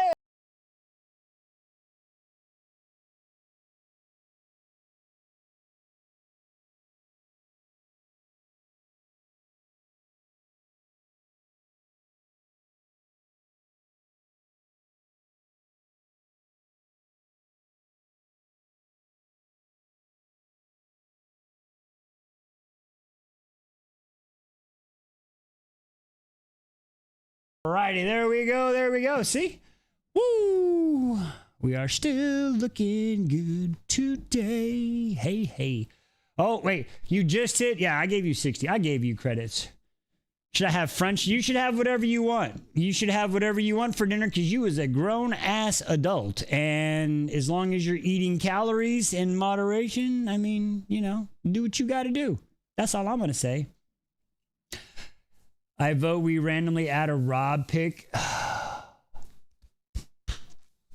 We might be able to try to get that in. I might. Maybe. That could be funny. That could be good. That could be good. That could be good. I might. We'll try to see if we can pull that off. We might try to pull that off. All right. So where are we now? Let's see how we're doing. Oh, we're 14 people tonight. 67K. Nice. All right. So don't forget, 135 is the record. You got 2 more chapters. 2 more chapters, guys. Almost there. You're almost there. All right. So what do we say? We're starting at 65, 85K, 85K, 85 for a full tour. All right. Just so y'all know, the baseball game has started as well. So the baseball game has started. If the Dodgers, who are playing the Cleveland Guardians now, remember, if the Dodgers happen to hit a home run, you get an extra button. So the game has started. I've got that on. Don't worry about it. So, all right. Are we ready? Chapter 28. Timmy, where are you going, Timmy? Timmy. All right. Why is that not working? There we. Second question. Well, who, me? You asking me? Root beer or Coke? Who you asking? Who is root beer or Coke? What has happened? What a root beer or Coke? What kind of questions are these? What kind of questions are these? What, root beer or Coke? What kind of Coke? Like Coca-Cola? Like Coke Classic? Which Coke? Oh, what to drink with your fries. Ah, okay. What kind of French fry? What are the cut of the French fries? Because that's what really matters. What is the cut of the French fry? Are we talking like steak fries? Because that's a root beer type cut. You know what I'm saying? But if it's a shoestring in the air fryer, that's a Dr. Pepper. See, shoestring air fryers are Dr. Pepper. That's a Dr. Pepper fry. Or you could, or like DW says, you could do a shake, vanilla or chocolate are fine. Listen, I can't help if you don't have Dr. Pepper, Miss Emily. That is not your fault. But I'll tell you what, since you don't have Dr. Pepper, I'll give you this. Rune Dannon.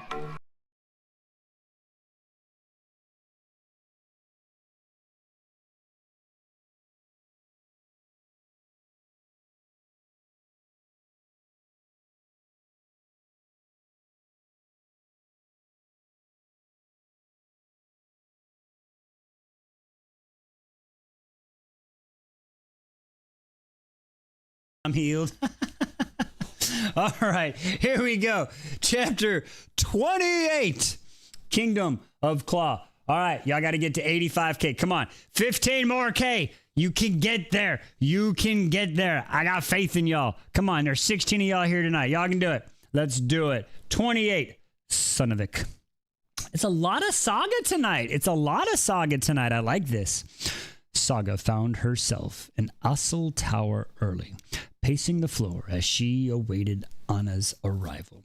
She was grateful for the moonlight spilling through the window as she left her torch at the bottom of the stairs so as not to be seen through the tower windows. Pulse thrumming, she rifled through her satchel to ensure her supplies were all there. Fresh parchment, a quill, an inkwell, and of course, the sealer stamp. After the days of waiting, tonight was the night of action, and Saga could barely contain herself. All day she found herself wondering what the letter Anna had intercepted might contain. Directives for the north, perhaps an update on Ersa. The iron door's hinges groaned, making Saga jump in her skin. It's only me, Your Highness, said Anna, sliding through the doorway, a pair of scrolls held in hand. Excuse me. Two? Asked Saga eagerly. Anna nodded, hurrying over. One addressed to Reckford, the other to Salvadrin. Salvadrin? Always, it was Salvadrin. It was becoming increasingly apparent something was afoot in that city. The pair settled on a patch of the floor bathed in the moonlight, Saga carefully slicing open the first scroll. Reading the stilted silence, her spirit sank with each word as she read. Salvadrin's letter was a summons, a seamstress requesting her services for the production of a bridal gown. Oh, Lord, they're going to make her... No! Oh, God, I don't want Saga to get married to fucking that Oh, my Lord. Anna glanced at her, setting a letter wordlessly aside. Saga bruised herself with the second letter, pretending she didn't know who the bride would be. But as she read it, what little hope Saga had grasped slipped through her fingers. The second letter was an invitation to the Jarl's family and record to attend Princess Yarsi's birthday feast. Silence filled the room as the pair stared at the letters. Well, an aside, there will be more letters. Sooner or later, we'll find something worthy. Saga felt the woman watching her. What, we're missing something? My lips are numb. What are you missing, DW? What is happening? What's missing? Emily sent a picture of the IC. What is happening? Ow, what's on? We'll figure it out. Let me know if I need to stop. I don't think you're talking to me. What are you missing? FOMO. Oh, God, you got FOMO. Oh, are y'all just being shenanigans down in the Discord? Is that what y'all are doing? Are y'all just being y'all in the Discord? I bet. Okay. As long as y'all are just being y'all and I ain't got to come in. All right. Dad's going back to reading. All right. Dad's going back to reading. Have fun. All right. Good Lord. All right. But Saga did not know Anne well enough to reveal what she was looking for. Issa's existence was best kept secret, and the absence of news was good. She gave herself a mental shake, pulling a square of parchment from her bodice. What do you know of a black cloak? Anna's brows drew together as she pondered the question. 'Tis a name that I do not know. Believe it's the name of Signy's liaison, said Saga, handing the list to Anna.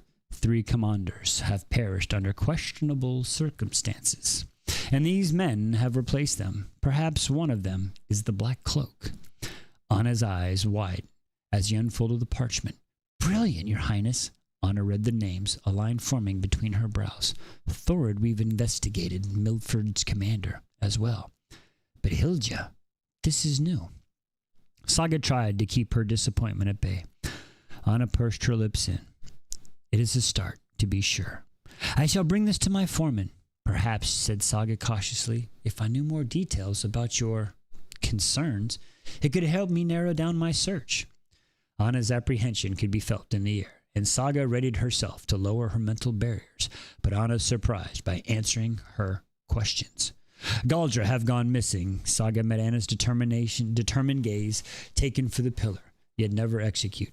They vanished for their Clinari's custody, as though they were never there. And you believe Signy is involved in this? At Anna's nod, Saga's mind raced.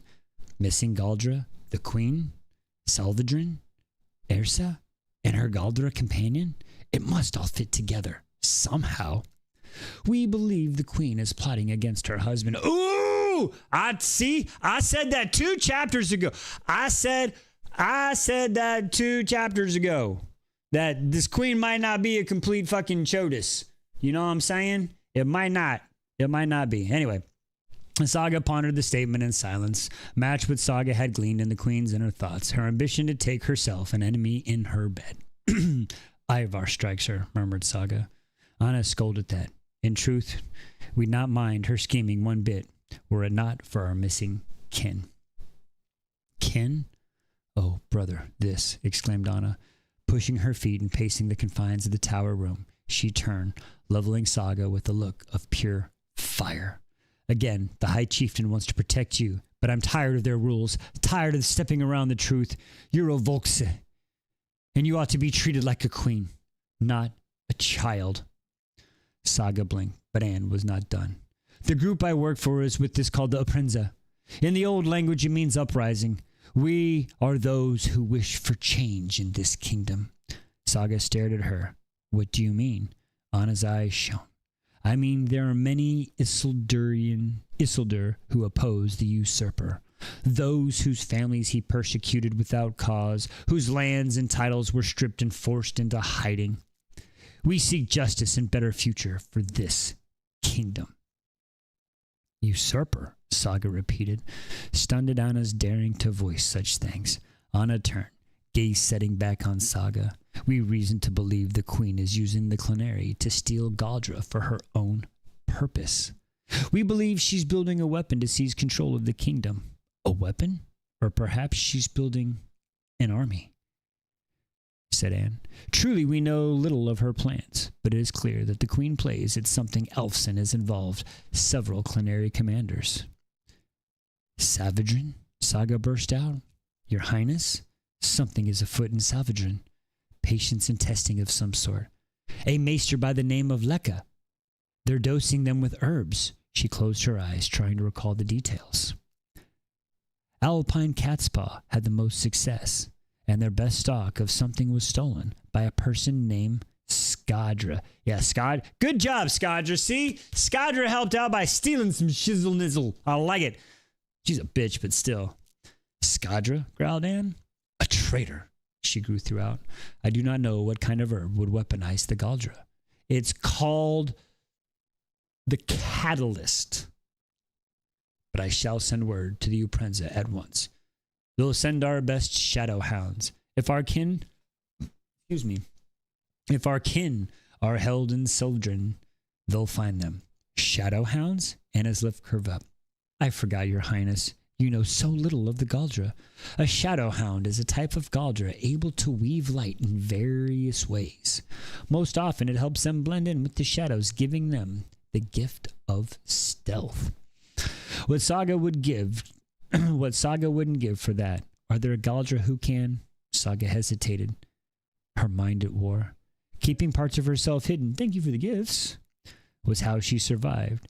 Yet after years of wondering, Anna was here, filled with tantalizing answers, and after what the woman had just shared, Saga felt bold enough to share her own damning secrets. There are Galdra who can read thoughts, Saga forced out. Her skin felt too hot, too tight, and she waited for Anne's reply. Readers, said Anne softly. Galdra whose gifts allow them to read threads of thoughts, extremely rare. Reader. Saga's brows drew together. After all these years, she had a true name for her senses. Reading. Readers, continued Anna, belong to a class known as the Mind Galdra.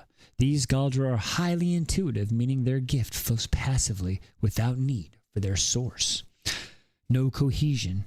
After the cohesion rite, however, they can exert their will upon the threads. Saga's gaze snapped to Anne's. That all sounded like another language. Anna paused in the thought. Before cohesion, a reader can read the thoughts, but after cohesion, a reader can... She hesitated.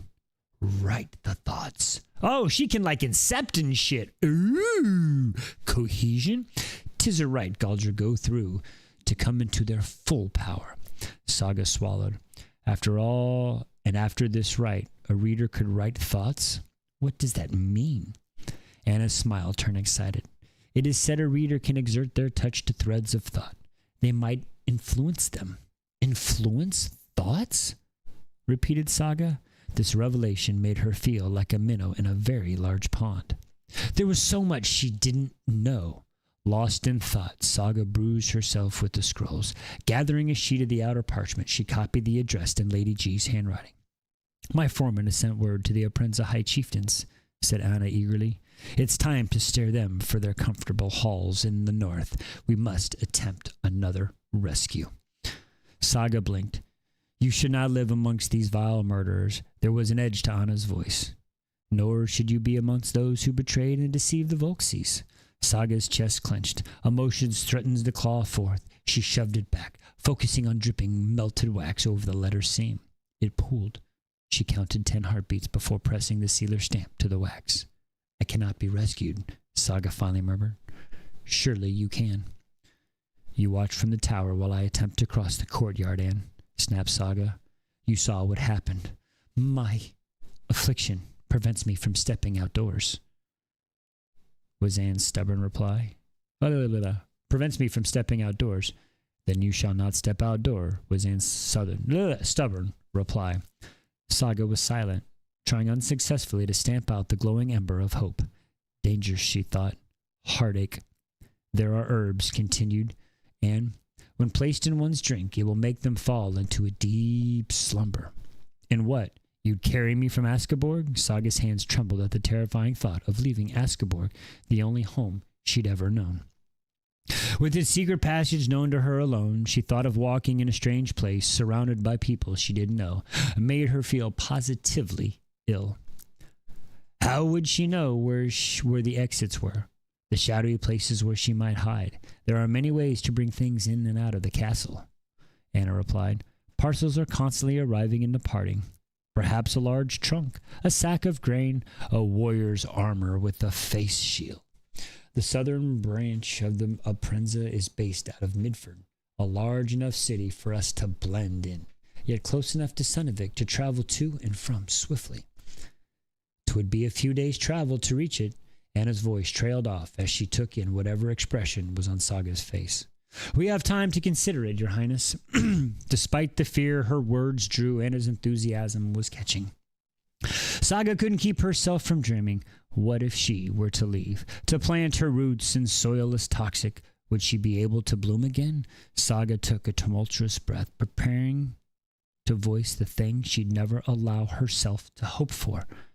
It always felt impossible, too much to even consider. I want to leave, she said, her hand reaching up to clasp a wintering earring. But my cage feels safer. Much to her chagrin, Saga's entire body was now quivering. Anna's hand slid into Saga's gloved palm, squeezing gently. Such tenderness was foreign to Saga. So long she lived in this cold place, so long she kept her thorny protections in place. Think on it, said Anne. Give yourself time to adjust to the idea. In the meantime, we have other diversions. Salvadrin, murmured Saga, breathing deeply. Salvadrin, confirmed Anne. Picking up the freshly sealed scroll, she hesitated. It was possible the Black Cloak's information is too closely guarded to be found in public records, said Anne. Turning her back to Saga, bolder action may be required. Keep an eye out for anything that might be kept under lock and key. Cupboards, drawers, cabinets? How would I ever gain access to these? Saga asked, despair creeping through her. That I do not know, said Anne, brushing her skirt, but I am certain you'll find a way. Saga nodded. One way or another, she'll figure it out. Until our next meeting, Your Highness, said Anne. A weary smile sent her way. And with that, she departed Alice Tower, leaving Saga complaintive silence. Okay. Where do we get to? 90! Holy shit! You smashed the shit out of it! Let's go! Button tour! Here we go! Rune Den.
That's right.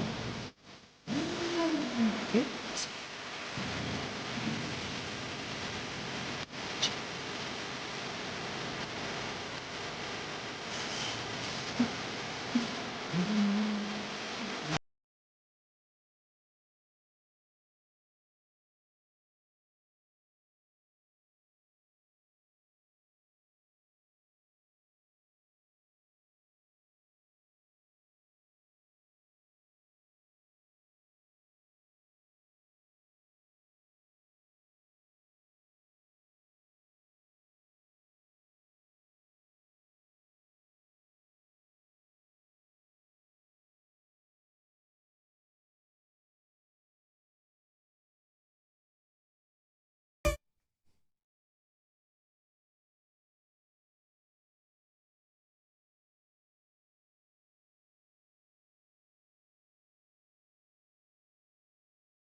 And last but not your red carpets.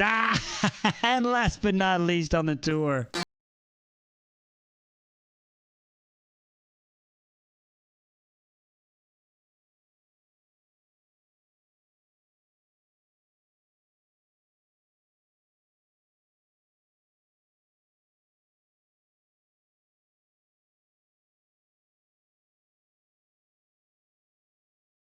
You're 91, so you still get your 90.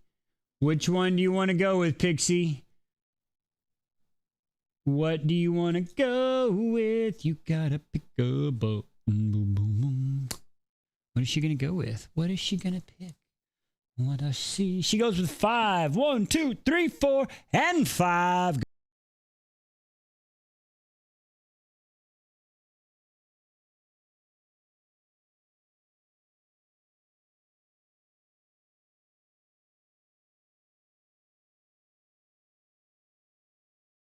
Right, and then you still have 70. 3 more. 3 more. I'm gonna give you 3 more. We're gonna let Emily's fries cook for a little bit as long as we can. Give me 3 more. I'm gonna give you the 65 to 85s because I love y'all that much. 3 more. What do we got?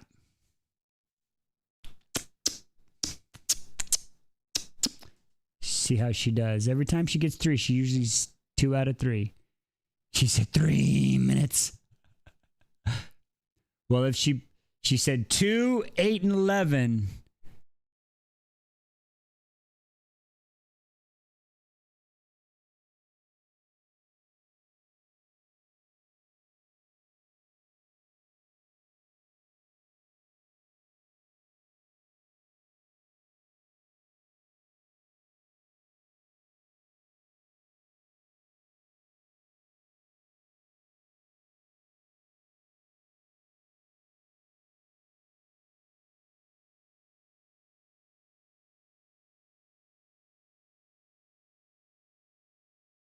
Go. That was 2. Here is 8.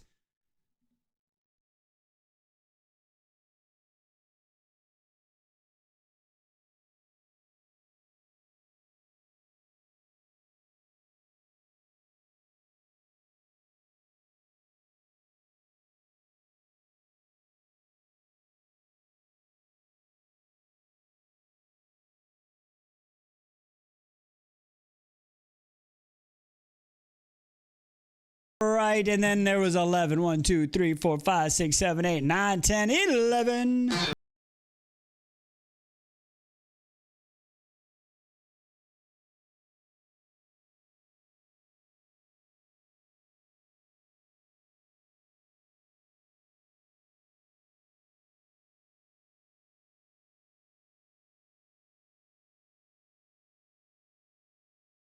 All right. Pixie, she went 3 for 3 on that one. Let's go. She said mayo and fries. It's probably paprika. I'm telling you. I'm just playing. Honestly, I don't know. Grenada with mayo, paprika. Paprika. That's what I'm going to go with. Paprika. All right.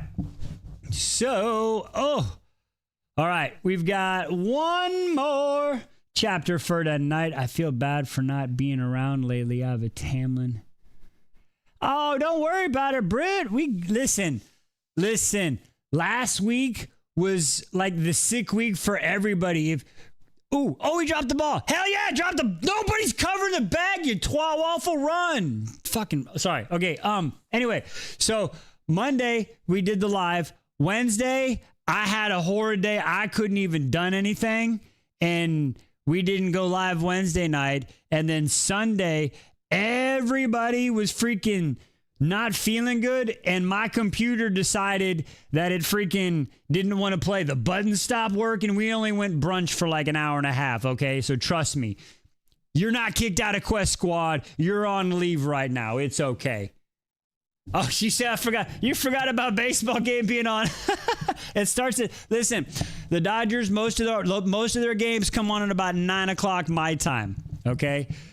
9 o'clock my time. So, baseball season. Y'all are going to be dealing with it until October. But again, if we're on and the Dodgers win, you get a button. If the Dodgers win, you get a full tour and you get a button every time they hit a home run. But it was kind of cool. I'm not going to say it sucked that we didn't get to do a longer live on Sunday, but I did enjoy it because Pixie taught me how to play No Man's Sky. And if y'all, that's a fun fucking game. I'm just going to say that's a fun game if y'all ain't played it. But anyway, all right, we got one more chapter for tonight. All right, where Army? I'm dealing nice. Okay, so where are we at? You're at 94. All right, we'll wait till you hit 95. That's why he's such a good dude. I knew that. See, girl? Yes, sir. Yeah. Shohei's up. Oh, boy. Shohei bombs when I'm going to lose my shit really quick. Okay, so we're going to give you 95. So I'm going to give you one more button. Start at 95. Okay, to motivate y'all, you're at 95. It's going to be rough. The record's 135K. We got one chapter left. It only says 13 minutes. If y'all can break the record, I'll give you 2 buttons. Maybe. I don't know. I don't know if I can say that. I don't know. We'll fix the old buttons. I don't know. We'll figure it out. She said, I'm putting my fries in the IC. All right. We're going to give you, okay. You're going to go for the record. You got to break the record. Let's do it. Here we go. 29. If you break the record, I'll give you 2 this time. I only got space for 1. I can only give you 1. I'll let you take a button off and pick which button we'll redo first. We'll do that. New button and a redo. Or we'll take off a button. We'll figure it out. Let's get into the story. We're just focus-wise. Chapter 29. Kingdom of Claw. Ooh, get rid of the chode. But then every time you don't break a record, the chode comes back. Ooh. You break the record, you get a button and 2 tours. There you go. I like that one. I like it. You get a button and 2 tours. Here we go. Chapter 29. Kingdom of Claw. What are you doing? Safe. Descending Ellis Tower with her satchel clutched in hand. Though chased themselves around Saga's skull. Thoughts chased themselves around Saga's skull.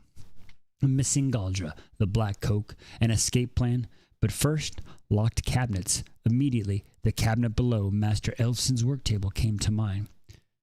Be it instinct or something else, when Saga had touched the lock, she'd known with such certainty that she needed to get into that cabinet. But how would she obtain a key? And besides that, how would she even get into the room with said locked cabinet? It was too much to think of at once. She needed a cup of mead, a warm bath, needed to ease the tension cooling around her spine. One step in front of the other came from the back of her mind. Saga frowned, wondering where such a chipper thought had materialized from. Reaching the bottom of the spiral staircase, Saga collected her torch from an iron loop on the wall and paused. Alice Tower was located in the remote northern wing, and there were in the dark hours of the night, but she let her senses stretch out to alert the nearby patrols. Silence. With a deep breath, Saga stepped into the corridor, leaving her mental shields down. Immediately the hairs on the back of her neck rose. She paused, glancing over her shoulder, but was met with utter darkness.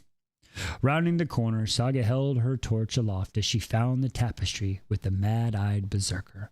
Pulling it aside, she fumbled for the latch stone and shoved her shoulder into the door until it gave way. It's strange how this door is missing from your detailed map, Saga yelped, torch tumbling into the floor, heart galloping in her chest. Saga whirled. The torch remained lit, illuminating the bottom half of Cassandra Ruick's face. Saga stared at his cleft chin, covering with the untidy beginnings of his beard. Her gaze trailed up to his mouth, twisted into a look of pure displeasure. "What are you doing here, Ruick?" she bristled, trying to gather her senses. Gods, but this man was proving meddlesome. And why could she not hear his thoughts? Saga peered at him, concentrating. Her barriers were down, yet still she could not hear a thing. Ruick stepped closer, her piercing green eyes coming into view. Usually the man had a cunning look to him, yet there had always been a playful edge to it now. Now all traces of amusement had vanished, and in light, with shadows pooling beneath his eyes and nose, he had a dangerous look about him. "Carissa, don't ever say sorry for having to leave. It's okay. It's okay. I could ask you what you're doing here. Oh, sorry. It is Commander Cuss. I must look like him." And in the light, his shadows pooling beneath his eyes and nose, had a dangerous look about her. "I could ask you the same thing. I could ask you what you are doing here, Saga, in the deep of the night. But I think again you would deceive me." Saga swallowed, eyes dropping to the map clutched in Ruick's hand. This was one tunnel she deliberately left out. "Hey, Saki-boo," and left off the map, though she knew Ruick had seen on his note where he left it for Saga. Alice Tower, tomorrow, 20th chime. That had been days ago. Had he known she'd be there tonight? Saga gloved hands curled into fists. "Were you following me, Ruick?" Ruick lifted his shoulder in a maddening shrug. "Your face..." "What are we doing, my girlfriend? Okay, get in the lap. Stop showing your ass. Jesus." Ruick lifted his shoulder in a meddling shrug. "Your face is pulsing." Fire ignited in her chest, licking her spine. "You're like a gnat." He seemed to puzzle over the word for a moment until a smirk slid into place. "You want me to bite you? I am not opposed." Saga let out a shaky breath as her mind-eyes showed her the image, his teeth sliding along her skin dangerously, yet teasing. Ruick's low chuckle broke her from her reverie. "I see you're not against this, Winterwing. Shall we try it?" "Someone ought to put a muzzle on you," she muttered, trying to ignore the fact that he just called her Winterwing. "Must I remind you we're done, Ruick?" Saga bit out. "You have your map, and I have mine." Her voice trailed off as a man stepped near. He was tall, impossibly broad, and in that moment she was overtly aware they were all alone. "We are done. We are done," Ruick growled, waving at the crumpled parchment in the air. "Give to me the complete map." His hair was mussed. Day-old scruff on his jaw, and Saga realized for the first time Ruick's unusual casual refinement was gone. The man was just a little undone. The prickle ran down Saga's back, settling low to her belly. How many tunnels have you left off? Demanded Ruick. Her spine hit the wall as she stared up at him. Excuse me. Backlit by the torch, his silhouette seemed impossibly large, and yet she was not afraid so much as curious. What's wrong? She asked. What is wrong is missing tunnels. No, she murmured, watching him. There is something else. There is not, he snapped, green eyes flaring. Saga frowned, waiting expectantly. Winterwing, he said, voice softening as a touch. Always you are seeing too much. Saga pressed her lips together, hoping in silence would spur on him. I am disappointed to discover your deception. It was only fair, she retorted, pushing back against the twine of your guilt. You made a bargain with me while I was befuddled by that tonic. I'd never have agreed to this had I been clear-headed. Why? He demanded, his anger staring in the air. Saga stared up at the shadowed face, too flustered for anything but the truth. The tunnels are my ally, the only place where I am truly safe in this castle. To her horror, she felt emotion burning up in her throat. You wouldn't understand. You are right, I do not. Shocked to his admission, Saga swallowed.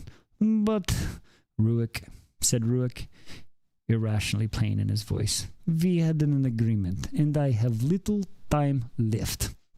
Surprised, Saga tried to recall when precisely the zigzags were leaving Isildur, which is with this week already. Okay, Saga, thank you. Lay down. Kitty cat, I'm going to need you to lay down. You are getting very crazy. Thank you very much. Okay, we're leaving. It was this very week already. Part of her burned with guilt of having deceived Ruick. But the part of her that needed an exit, that needed somewhere safe, fought with vigor. Lux, whispered Saga, the ideal setting in the forefront of her mind. Ruick had clearly been sneaking into places he was not meant to be. Do you know how to pick a lock? Ruick watched her with a prenatal stillness. Yes. Teach me. This does not have a smart sound about it, grumbled Ruick. The Queen's letters is one matter, but this, what are you doing, Saga? He ran his large hand through his hair, drawing her attention. Saga fought the urge to reach out and touch it. She forced her gaze back to his shadow face. Tell me what you're searching. Tell me what you're searching for, and I'll reveal me secrets. This is Sock. His low chuckle in the darkness, and somehow more than a mere sound. It was like a living thing, whispering along her skin. Very, very well, Winterwing, he rasped. You keep your secrets, and I'll keep my own. But how do I trust you will not deceive me again? As I say in Zagrogan, this brings you to great punishment. We are not in Zagrogan, Ruick. Kiss, he said in a low growl. He felt the way to her toes. We are not in Zagrogad. Kiss, she said tartly. Saga blew out we are not in Zagrogan. Cass, she said tartly. Saga blew out a long breath. I will add 2 new tunnels to your map right now as a show of goodwill. She gestured for the parchment crumpled in his fist. Ruick handed it to her, and Saga slid past him in a torch lying on the ground. After sinking down beside it, it flattened the map out. She pulled her quill and inkwell out of the satchel. Ruick hovered above her, studying every flick of her wrist. His presence made it difficult to think, and Saga had to rely on all her focus to place the tunnels correctly on the map. Within a few minutes, Saga had the one behind her berserker tapestry drawn, as well as a passageway hidden in the kitchen's dry storage. Kitchens? Ruick scoffed from behind her. I should have guessed this, Arlong. Pushing her feet, Saga looked him in the eye. With the torch on the ground between them, his rough edges seemed only intensified, causing a tremor of exhilaration to rush through her. After you teach me to pick a lock, she said, pulse flattening, I will complete the map. Saga put a gloved hand on Ruick's forearm, trying to convey trust. I swear it. I swear it to you, Cass. A muscle in his jaw flexed, his eyes intensed, and he stared at her hand. Last time we shook hands for it, he said. How can I trust you now? Unless what? I could believe perhaps if you partake in a Zagrogarian tradition? He paused, his lips curved up in a mischievous smile. Kiss? Saga's heart must have stopped dead in her chest. Kiss? She sputtered. What has this to do with trust? He looked down at her through unfairly thick lashes. Is how you do call it superstition. Saga made a sound, half laughed, half wheezed. Don't tell me you believe in such things. Of course, in Zagragad we take such things very, very seriously. Saga was not sure how to take this statement, how true the statement was. But her great surprise, she found she didn't much care. Her heart was pounding with the same thrill she had while opening the scrolls with Anna. Anticipation. Here, bite my hand if that's what you want. Jesus, my Lord, kitty cat. The delight of doing something she ought not to. Each small act of rebellion seemed to power her further. These were the choices she made. What are you? You are wild tonight, my friend. You are crazy. Choices she made, and Saga found herself craving more. Very well, she said cautiously. A sound came from deep in Ruik's chest. His green eyes flashed with surprise. It seemed he hadn't expected her acceptance. Good, said Ruik, stepping around the torch. Even in the dim light, she could feel the intensity of his gaze, roaming her face and settling on her lips. Saga drew in a shaky breath. It wasn't as though she hadn't considered how those lips would feel against hers, how it might feel to be wrapped in his arms. But the man was so large. That's what she said, and Saga's instincts had her stepping back away from the torch into the safety of the shadows. Once, twice, her back hit the wall. Your heart is beating very fast, said Ruik, his voice in a low whisper. He was nothing but an enormous silhouette. Wow, somebody what a twat waffle that guy is. Let's block that guy really quick. That's crazy. Yeah, we blocked him. We got him. We got them. We block account in the report. There we go. There we go. Jeez Louise. What a little feller. What a twatty waffle. Reporty matorty. Reporty. Hang on. We got to do the stupidness. There you go. There you go. There we go. I'm telling you, it's crazy, folks. It's crazy. It's a joining from last week, right? Like, what the heck? All right, they should be out of there now. They're blocked. Got to give them time to just get it all out. All right, here we go. Where were we? That was wild. It's interrupting a really good scene. I know, right? All right, here, we're going to back up a little bit. Hang on. All right. Here we go. Saga drew in a shaky breath. It wasn't as though she hadn't considered how those lips would feel against hers, how it might feel to be wrapped in his arms, but the man was so large and Saga's instincts had him stepping back, away from the torch into the safety of the shadows. Once, twice, her back hit the wall. Your heart is beating very fast. Your heart is beating very fast, said Ruik, his voice in a low whisper. He was nothing but an enormous silhouette blocking out all the light. Darkness, its comforting wrapped around her like a blanket. Safe, hidden, exits all around. Do not be frightened. Saga's breath caught as his fingertips landed on her waist, skimming around the small of her back, palms sprayed wide. His hold became firm. Ruik's boots edged against her as the other hand gazed her lower jaw. Eyes falling shut, Saga submitted to the darkness. There were only rhythmic beats of her heart, the herbal scent of him surrounding her, only the feel of him so large and unyielding, yet his hold so tender. He cradled her as though she was something precious, cherished. I am going to butcher the fuck out of this word. Krasavista, he said, tilting her jaw up with gentle pressure. Dolgolyazalata. Ruik lowered his face to hers, his breath heating her skin, and then their lips brushing against one another.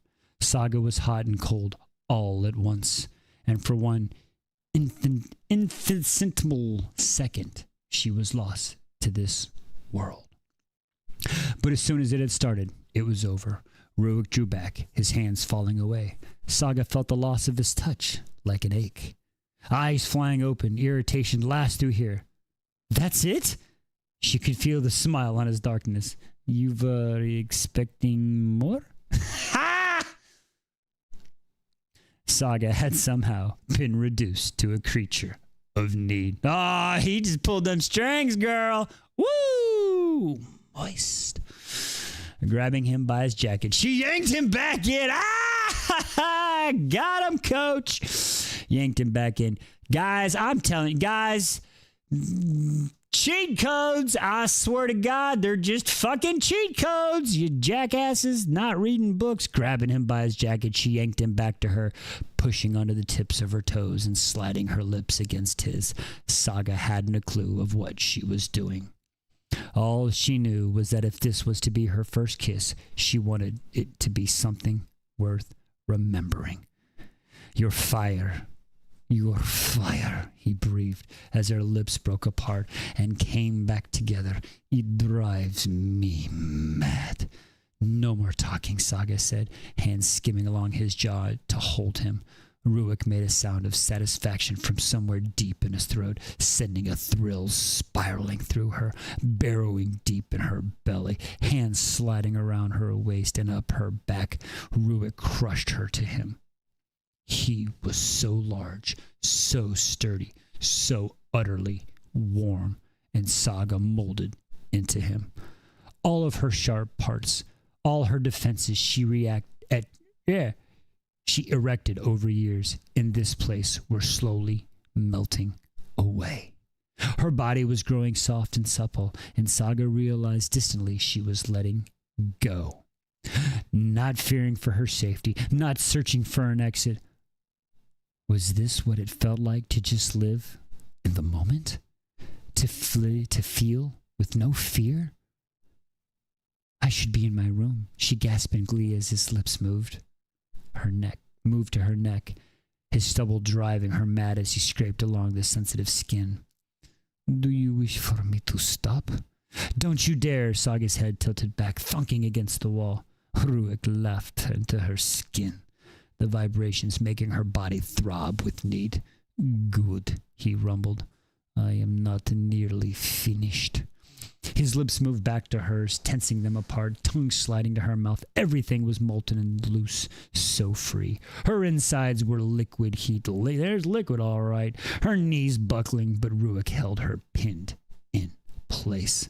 Saga moaned into his mouth, causing Ruik's kisses to grow more urgent. Hands roaming over her like he couldn't get close enough, and Saga arced into his touch with an urgent, needy sound. The minutes blended together, light dimming as the touch burned lower. They were only shadows, only them, their hot mingling breaths and exploring hands. Ruik's palms cupped her backside, yanking her close. His rough handling of her made her hunger night tautly in her stomach. And she had the fleeting thought that this man wasn't afraid she would break. She curved her body against him, feeling the hard ridge pressing against the center of her being. Get up, Timmy. It's okay. They're still dressed. Here, they were at once with the darkness. Here, they were protected. Here, she could be reckless, could throw everything away for the night of carnal passion. But somewhere deep within Saga remained a shred of sense. She pulled back. Wait! Panted, her mind spinning. Ruik pressed his forehead to hers, and they remained like this for several moments, catching their breath. Excuse me.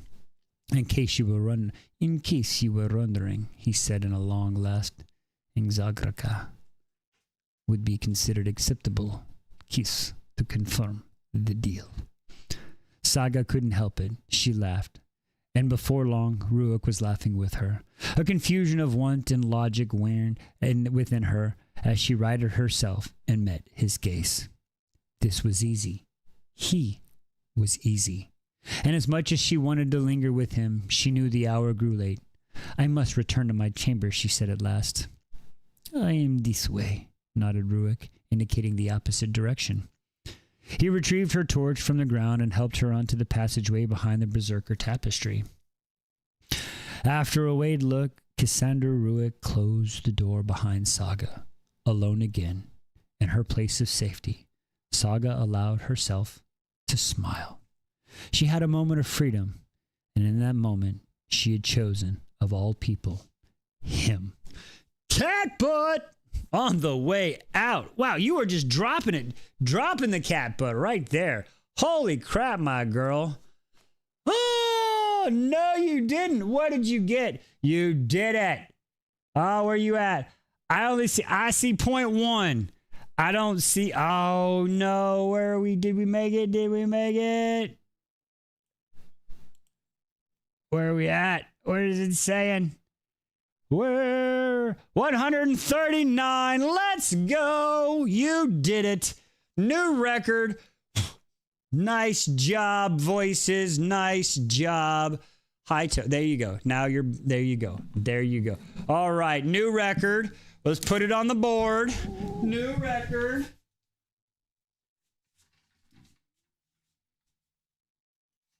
We'll put it on the board.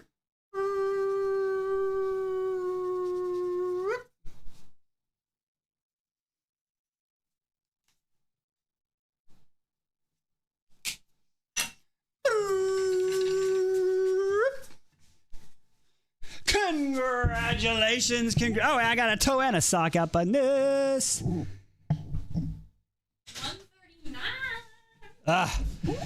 There's no homer. The good. Y'all hit a homer. Let's face notes. Here we go. Let's do it. Rune Dad.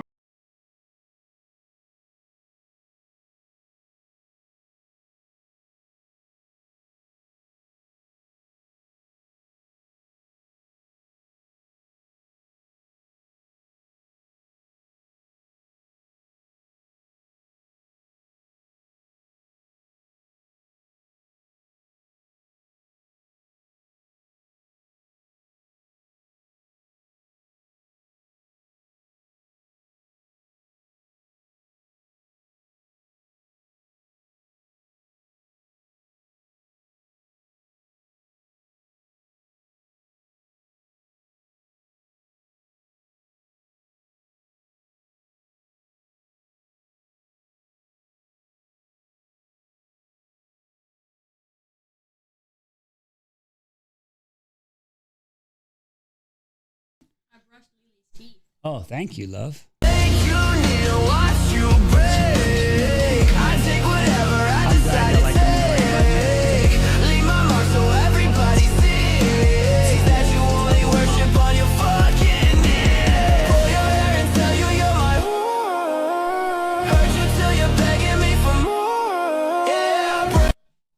All right. Hey, while we're going through this, y'all got a new button. Start thinking about what you're going to want to do for the poll. Ooh, I got that under tonight. Nice.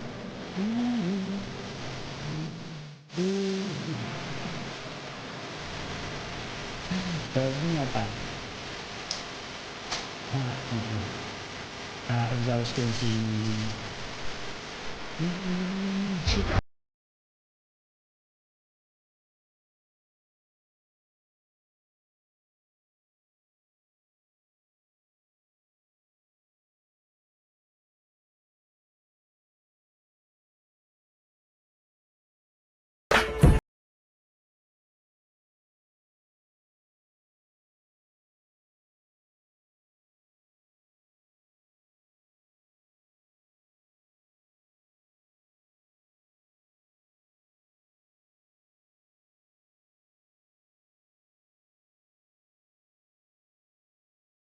doing with? What was that one? It's just pictures of me.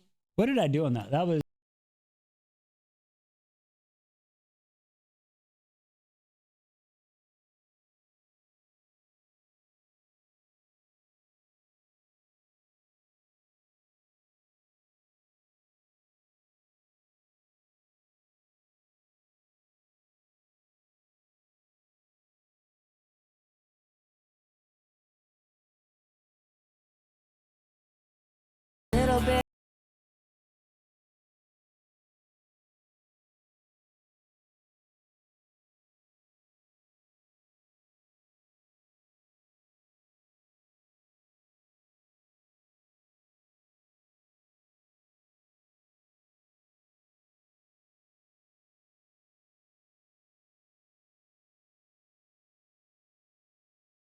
It's right here. Oh.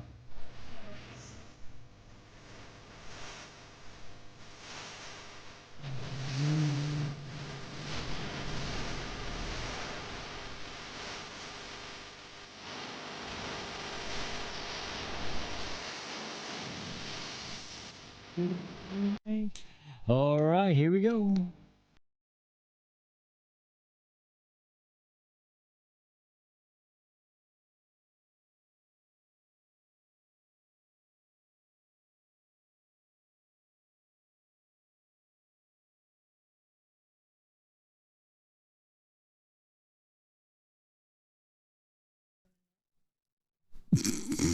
Oberheim.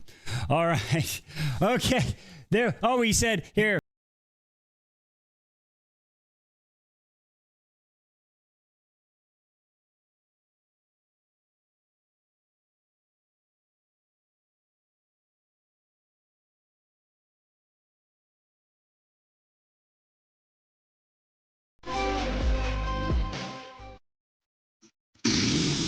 That's funny. They're already plotting my funeral. Okay. So guys.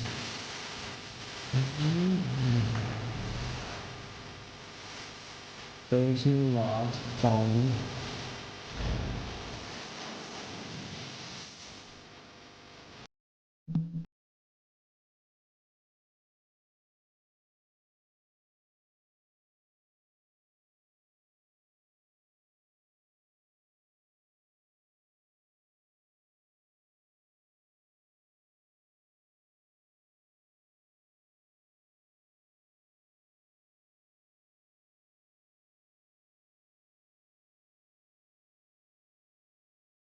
Yeah.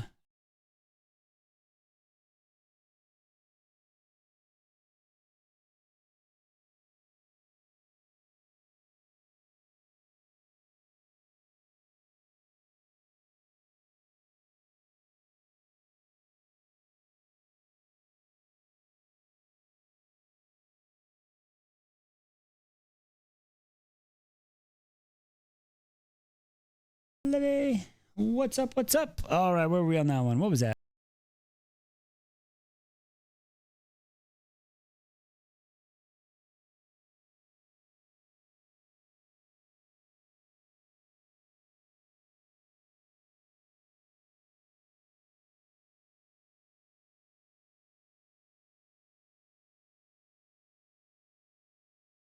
I think he would.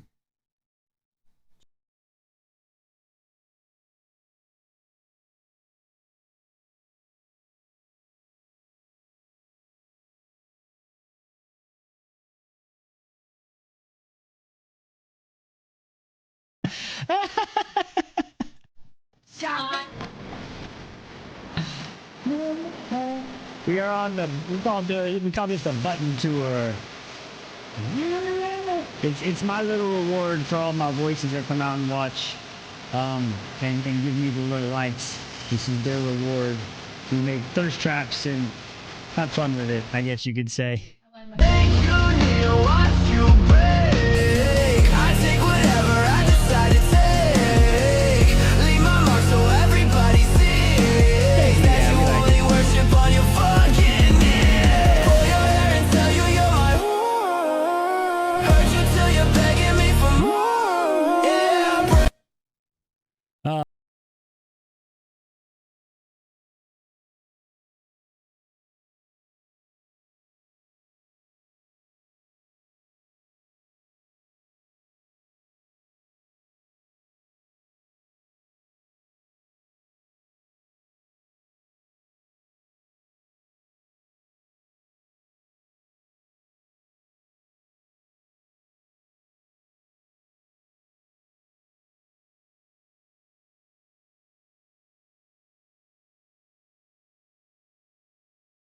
Here we go with our favorite, but well, my favorite button.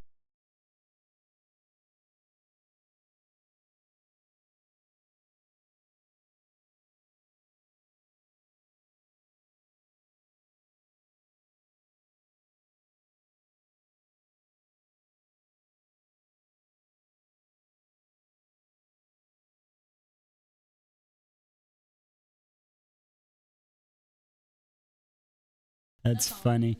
That's funny. All right, folks. There we go. There was your 2 tours for breaking the record. So Wednesday when we come back, Wednesday, I will try to have a new button, but I've got to do Can we get a room with a baby hand? a baby hand, right? Throw. Okay, so we'll be back alive again Wednesday. We will be live again Wednesday. Tomorrow I will try to get these 5 chapters we read tonight in and reviewed, and I'm gonna try to get nice play, double it up, nice fucking play. Sorry, and I will try to get 5 more chapters read and up tomorrow. And cut, please stop. Stereo wanted to say hi. Right, thank you. That's funny. So, where was I? 5 chapters review. Okay. So yeah, I will try to get the 5 chapters up tomorrow, and still get the new 5 chapters.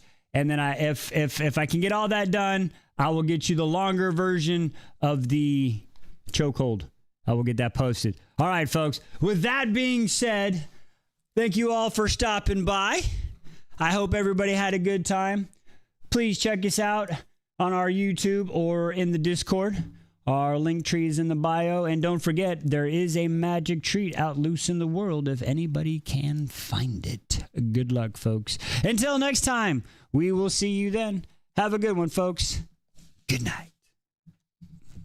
Yay.